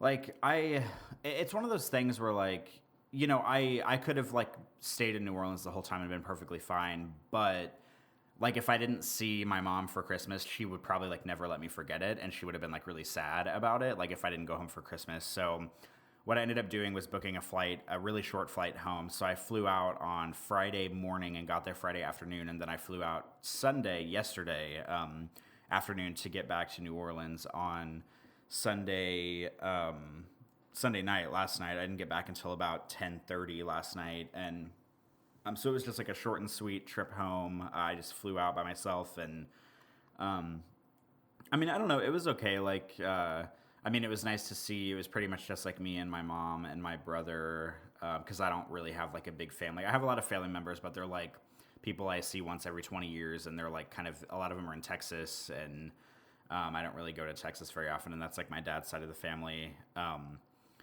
But I mean, it was, I don't even really know what to say about it. It was basically just like I flew home and I was there for the weekend, and I got to see, I guess like the highlight of the trip, which has nothing to do with my family, which makes me sound like a terrible person, is that I got to see one of my best friends from high school, who I've known for, I think like 17 years or something. 2 years ago, he very unexpectedly, and I might have talked about this at the time, but I can't remember if I brought it up, because we graduated from high school the same year, and I went to college immediately, and he didn't come to college for like a couple of years because he stayed in Kansas City and just like worked for this like banking company or something for a couple of years, and then he came to school. So we were the same age, but we were like offset in college years by like a couple of years or something like that. And after graduating, because he graduated like 2 years after I did or something like that, maybe a year or so after I did, he was basically really struggling to find like a job or to find what he wanted to do, and he didn't really know what he wanted to do. And he very, very, very unexpectedly, something I never thought that he would ever do, ever in his life, he joined the Air Force. And that was like a huge surprise to me. And so he's been, you know, he went to basic training, and then he went to like, he was in Texas for a while, and now he lives in California because the stuff that he does is in California. And I hadn't seen him in 2 years, and by very happenstance situation, he texted me while I was home, and so I texted him back, and I was like, oh, haha, you know, just fun fact, I'm in Kansas City for the weekend, and he was like, I'm also in Kansas City for the weekend. We had like not talked about it at all, so it just like ended up being this weird scenario where we both were in Kansas City at the same time. Like he had flown, we basically both did the same thing without telling each other, because I thought that he would be so caught up in work with the Air Force that he wouldn't have any time to come home, or that if he did, he would tell me. And so we both kind of thought the same thing about each other, like, oh, well, surely one of us will tell the other person if we're going to Kansas City, and then neither of us told the other person we were going to Kansas City. So we ended up in Kansas City at the same time, and so I was able to see him for the first time in 2 years, which was like incredible, because he is, God, like I can't even really like. What is this guy's name? Who are we talking about? His name is Nick. Oh yeah, Nick. I know Nick. We know Nick. I keep wanting to. Yeah, okay, never mind. I'll hold something for later, but that's fine. Yes, Nick. We know Nick. We've talked about Nick. Yes. So, but he's just like probably like if I had to say like a definitive best friend, like I would probably call him like my best friend. Like we've been friends for so long, and he's just he's just like very near and dear to my heart kind of person. He's such a good guy, and it was just so weird when he joined the Air Force, because like I never thought that he would do that. It was so unexpected, just such an unexpected move. And then he did that, and now you know, he's like in California doing like Air Force intelligence stuff. And I didn't think I had no idea when I was going to see him ever again. Then we both ended up in Kansas City at the same time, so it was really nice to see him. We only got to hang out for a couple of hours, but I mean, I'll take whatever I can get after not seeing him for 2 years. And he's like pretty busy, so we don't like, get to like text message often because he just pretty much like works and sleeps. So like that was really nice being able to see him. And I got to see another girlfriend from high school she's like my like girl best friend, if you will. And she's had a baby since the last time I saw her. So I got to see her and her husband, who I love, and their baby. I got to see their baby for the first time. So that was really nice. And I mean, of course, like I talk about going home with my family, and then I immediately start talking about all my friends. Like it was good to, see my family and everything. But the thing that like is kind of, I don't want to say like annoying, but it's just kind of always like I always do a thing where I go home and then I like forget to like reach out to people to make plans. And like my mom is the kind of person where she like works a lot. So whenever she's not working, she pretty much just like is the kind of person that just like watches TV a lot. And like I don't really like just like sitting around and watching TV. So like there was a decent portion of my weekend where it was just like us sitting in the living room watching TV, and I was just like, man, did I pay $360 to fly home for this? Like, which makes me sound really rude and really ungrateful, and I realize that I sound like a huge jackass right now, but I should have like made a better effort to like see if other people were around or see what was going on, or maybe make like better plans with my mom or something. But I mean, all in all, it was good. Like, nice to go home, see the family, see some friends I hadn't seen in a while, and it was just like a quick, fly home 2 days, fly back, and now I'm back in New Orleans, and I start work up in a couple days, and that is that. This brings up so many questions for me, in many ways. Like, so one thing that I always I am interested by, and I know that probably I am the outlier on this. You are probably more the norm, but so like you just said, you flew home for the holiday, right? And you just went by yourself, and Patrick, I guess, was working or he was doing something else, right? Mm-hmm. So it's weird. I mean, so it's weird to me, and I am aware that it is weird because I am weird, or weird at least in comparison to most people. But like the fact that someone like you would go off by yourself to do that holiday thing is so strange to me, because that is not how I live my life. And so it's weird when I hear of people, and not just you, I'm not picking on you specifically, but like I've heard tons of people do the same thing, right? Where they're like, oh yeah, like married friends will be like, oh yeah, I went and saw somebody over here, and then my husband did this thing or whatever. And it's weird to me that people do that on their own. And I don't say that to like sound like codependent or anything, but like me and my wife, Gina, like we spend like all of our time together. Like, and that's the way we like it. Like, we don't get sick of each other. Like, I don't want to not spend time with her. And whenever we go on a trip, it's like we're always going on something together. Like when we go to see her family, I always go along. When I go on some trip to like a comic convention or a game show, Gina always comes along. And when we were dating, I mean, we originally met like on the job, which is how we met a while ago. And like at that time, we would work together. And then once we started like being like a couple, like we worked together all the time. So we would be partners. So like in my line of work, you usually work with a partner if you're doing a long job. And so like we would always work together. It would always be like Brad and Gina would show up to everything like together all the time.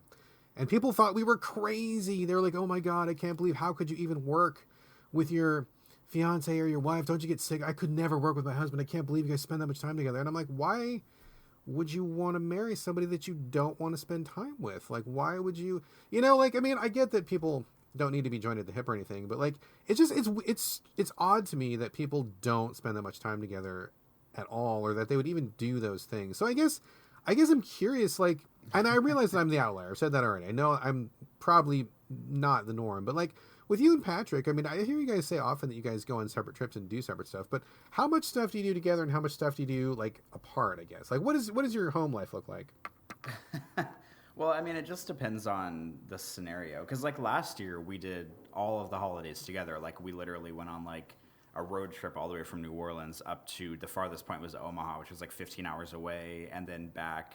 Like we don't have a problem doing things with each other, but like this year, I think the big thing was just like, I mean, part of it was like money, because whenever I was flying home, like the plane tickets that I booked were about $360 or so, and he paid for them. So that was kind of like his Christmas present to me in a way. Like he was like, well, if you want to go home to see your family, like I'll pay for your flights and everything. And I was like, okay, well that's cool. Like that can be like Christmas, and then like you don't have to do anything else. Like that'll just kind of be it for us.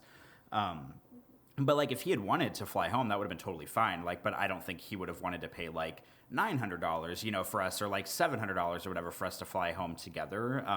But that was kind of up to him, like if he wanted to do it. But he also had to go back to work like the day after Christmas. So, and I flew home on Friday and came back on Sunday. So like he could have gone if he would have wanted to, but I mean, I just kind of like left that up to him, like if he wanted to or not. And but I mean, like we do stuff together. I mean, maybe like, I don't know if I give off the impression when I talk about our relationship on the show that we're just like never doing anything together, but like because I spend a lot of time, like I go to work and I come home and I don't really do like a whole lot. Like I will pretty much just be home, and then like he'll get home from work, and then we like are at home together every night. And you know, we often like go to dinner together or go to like, you know, a little brewery and get like beer together or something. So I mean, it's just like it's like an either or. Like it doesn't really matter. Like we're not like, I value the relationship I have with Patrick because we're two like very like independent people who just happen to be together. Like we're not the kind of people, and I'm not saying this like because I think you and Gina are like this. I'm just saying it in general that I sometimes get annoyed whenever there's couples that like can't do anything without the other person, and they always have to be like holding hands and like just like, yeah, like, oh, we love each other so much. And it's just like I get really annoyed like that. And I also get really annoyed whenever I know someone. I was just talking to Patrick about this last night. I also get really annoyed whenever I'm like friends with someone who is single, who I like and who is interesting and who's like a cool person, and then they get in a relationship with somebody, and then all of a sudden they either disappear off the planet because all they're doing is hanging out with their new girlfriend or boyfriend, or they can't do anything without including their girlfriend or boyfriend. Because like Patrick and I are friends with one of his work friends, and he's a really cool guy and I like him and we used to hang out a lot, and then he got a girlfriend, and now it's like anytime Patrick is like, hey, do you want to do something, he'll be like, oh, well, I mean, I've been going out with my girlfriend a lot, and I've been spending too much money, so I don't want to do anything. Or like and we like his girlfriend, so it's not like we're trying to like get him away from his girlfriend. Like we try to do like double dates and stuff, but like he'll always just like come up with an excuse about like how he'd rather like do something with his girlfriend, or how like, you know, if we invite him to do something, like he wants to invite her, but like she can't go, so then like he doesn't want to go. And I'm like, come on, man. Like just because you're in a relationship with somebody doesn't mean that you're like suddenly like you two have to do everything all the time and can't like ever split up from each other. So I mean, like with Patrick and I, it just depends. I mean, we do a lot of stuff together, but like the thought of one of us like flying home for a holiday, or, you know, driving a couple hours away to go do something or whatever, because like he went to a wedding in October that was in Arkansas, so he like drove all the way up to Arkansas to go to this wedding, and like I didn't really want to go, and I think I ended up having something to do that weekend, like a work thing or something, to where I couldn't go anyway, but like I wasn't really jazzed about it. So like, you know, we don't like expect the other person to do everything with us, and if they want to, like that's all, you know, well and good, and hey, you know, we're in it together and all that, but like, you know, I don't think Patrick would have ever been like, hey, I'm going to this wedding, I need you to go with me, or like I'm expecting you to go with me. It's more like hey, if you want to go, great, but if not, like I'm perfectly capable of going on my own, like if that makes sense. Sure. It's always interesting to see how different relationship dynamics like play out, and how people just people are. I mean, there's like, you know, there's a kind of person for every kind of person out there, and everybody is different, and there's so many different permutations of like a healthy relationship and how many different ways people like to be. I just think it's fascinating to see these different you know, just different types, different flavors of relationships. That's really fascinating. Thank you for answering my very personal and probing question. I appreciate it. Along the same lines, let's keep going on this track, because I want to know, I fucking hate the holidays, Corey. I don't know if you hate the holidays. I fucking hate the holidays. Number one, because my parents always just made it miserable. But also, I don't like getting out of my routine. And I'm really feeling it today, dude, because I'm having like a really rough morning. Really rough morning, because, you know, I'm doing the stay-at-home dad thing. During the week, we've talked about this in the show. My wife just got a great job. Well, I don't know if it's great, but I mean, she probably would debate me on that. She's having a bit of a rough ride herself, because people are stupid at her job. But anyway, that's here nor there. So I'm doing the stay-at-home dad thing, which is fine, but I'm also still doing my other job. Like, I'm doing way less of it. Like, it's not like I retired from it, but like, still got a Wednesday thing that I do, because I just know the people really well, and it would be really hard for them to replace me, and I like working there, so that's fine. And I still do stuff at nighttime, so whenever like an emergency pops up, or if anybody needs like a real, you know, an assist or something, I'm usually around at nighttime. And so in addition to last week being weird because it was the holidays and so things were closed and then the family was home and so we were doing different things during the day and I wasn't doing my normal like housework routine. It was also really busy last week because we had a bunch of emergencies come in, and so like I think like for at least half the week, I mean, I was out on excuse me, Christmas Eve, I was out on Christmas Day, I was out on like the next day after that. I wouldn't be surprised at all if I go out again tonight. So I didn't have my regular routine going, and today was just kind of like the culmination of all that, where it's like I'm tired because I have not been getting my usual sleep routine in.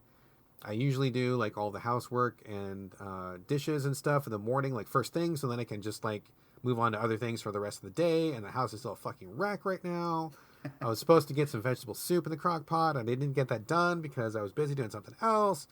And I'm just like, oh my god, like I'm dying, dude. I'm like drowning under like the irregularity of my schedule causing me chaos in my life, and I need structure, and I wasn't always that person, but with all the responsibility piled on top of me right now, like I really need that structure to function, which is another reason why I fucking hate the holidays, because it just, everything goes out the window. Kind of the same thing for vacations. I know people, a lot of people I know really love vacations. They live their whole life for a vacation. They spend every day looking forward to their next vacation. I hate vacations because it takes me away from my routine, and I like my life, dude. I like what I'm doing. I like where I live. I like my daily routine. I like the things that I have in my life. Love my wife. I love working at Game Critics. I love doing my thing. I love having my games. And so anything that removes me from that is unpleasant. I just don't want to do it. So I guess like, where do you fall on the spectrum, dude? Are you like creature of habit? Are you a vacation lover, a hater? How was this holiday for you? Did it knock you out of your groove, or were you fine to do this stuff? Like, what was the holiday for you? Because for me, it was miserable. Well, how was it for you? Well, I mean, it's like, I don't know. I think that like my general take on life is, especially as of late, and I don't know if this is just me getting older or if it's me just like, I don't know, being like lazier or something, but like I just like there's so many things in the world that I just don't care about, and I can't bother to be like riled up about or like moved about or whatever, that I just like I just feel like part of it is me being kind of like cool-headed, but also I think a bigger factor of that is just me being like lazy.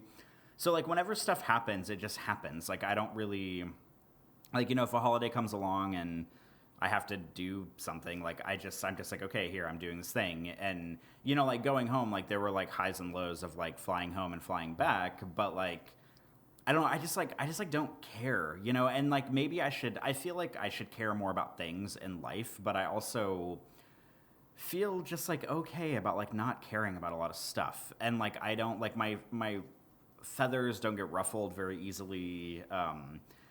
Like I was at like a work meeting a while back, probably like about halfway through the year, and I remember like talking about something because we were doing like a little like retreat with our staff, and I remember talking about something, and they were like, and because I don't really talk a lot at work, like if I'm in a work meeting, I'm like the last person to speak up, just because like I would rather listen, and I also just like don't care enough about things to like talk about them. And so like whenever I started talking about something, there were like a couple people on the team that were like, wow, this is like the most I've ever seen you talk or be like passionate about something. And like, and I was like, okay, like that's cool and all, but I don't know. So like, I mean, I don't really.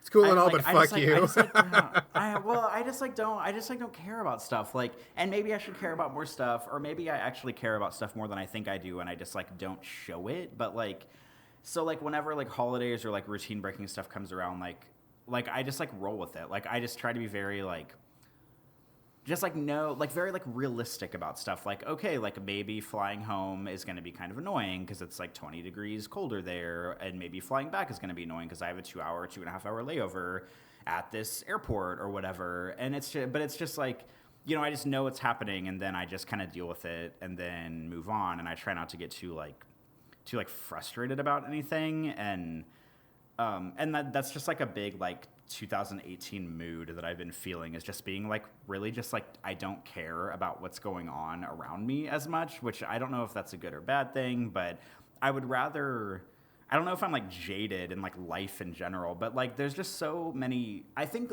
what at the heart of this maybe is just like and like Twitter is like a big like proponent of this, is that I'm so tired of like outrage culture and about people being like upset about everything. And I mean, there's plenty in the world to be upset about. Like, don't get me wrong, there is so much going on that is terrible, that people should be mad about, and you know, all of that stuff.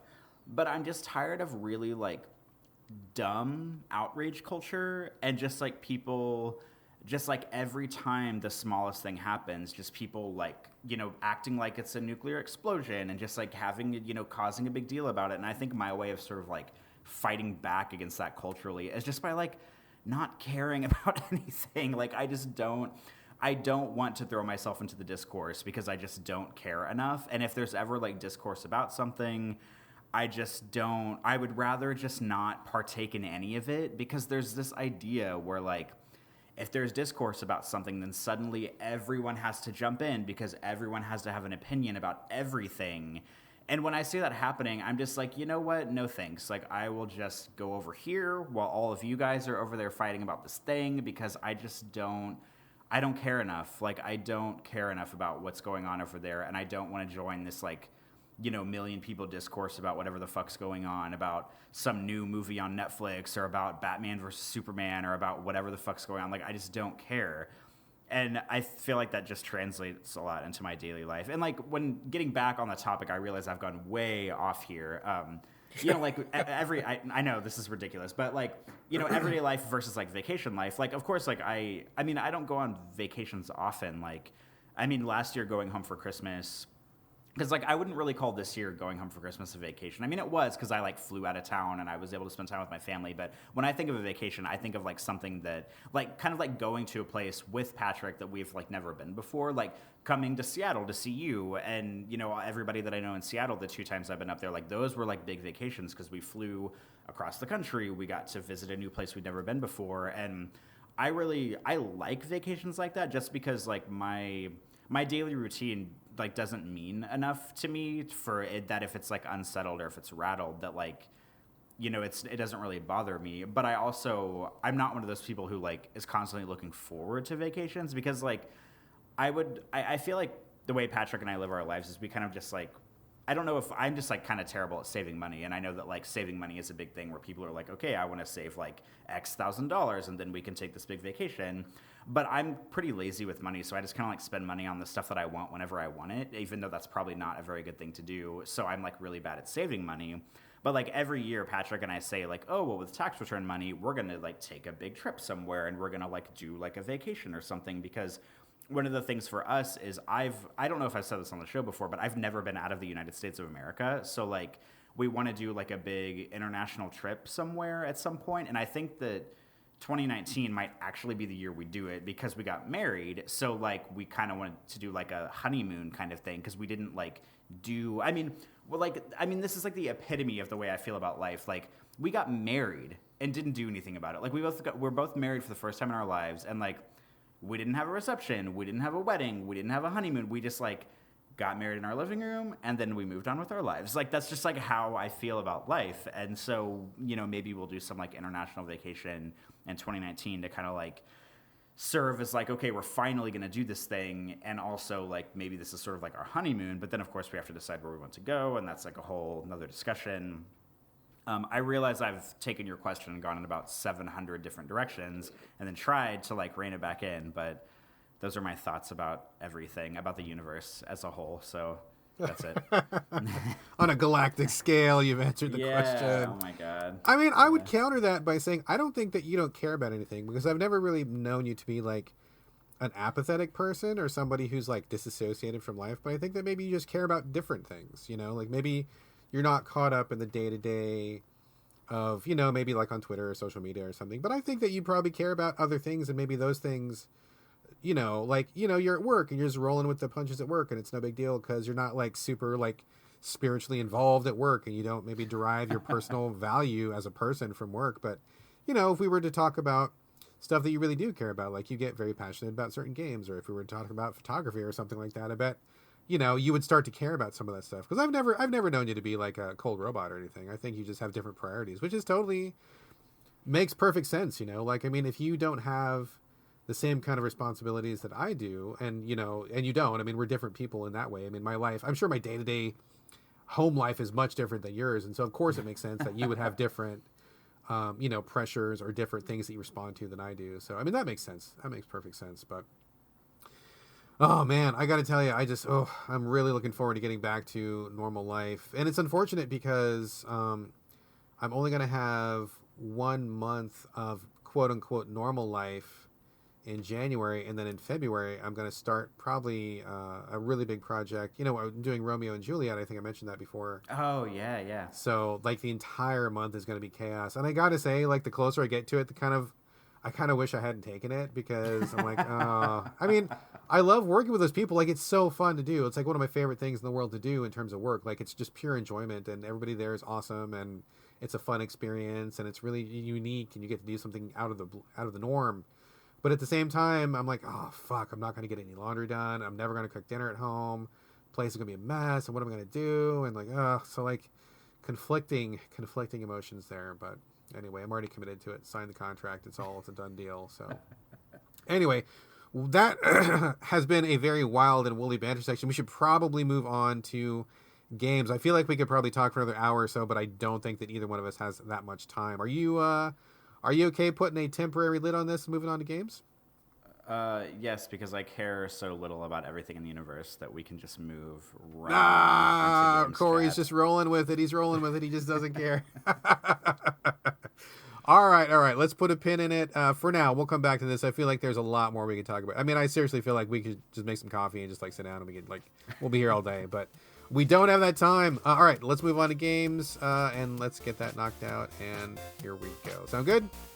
Sounds good. All right, let's talk about some games.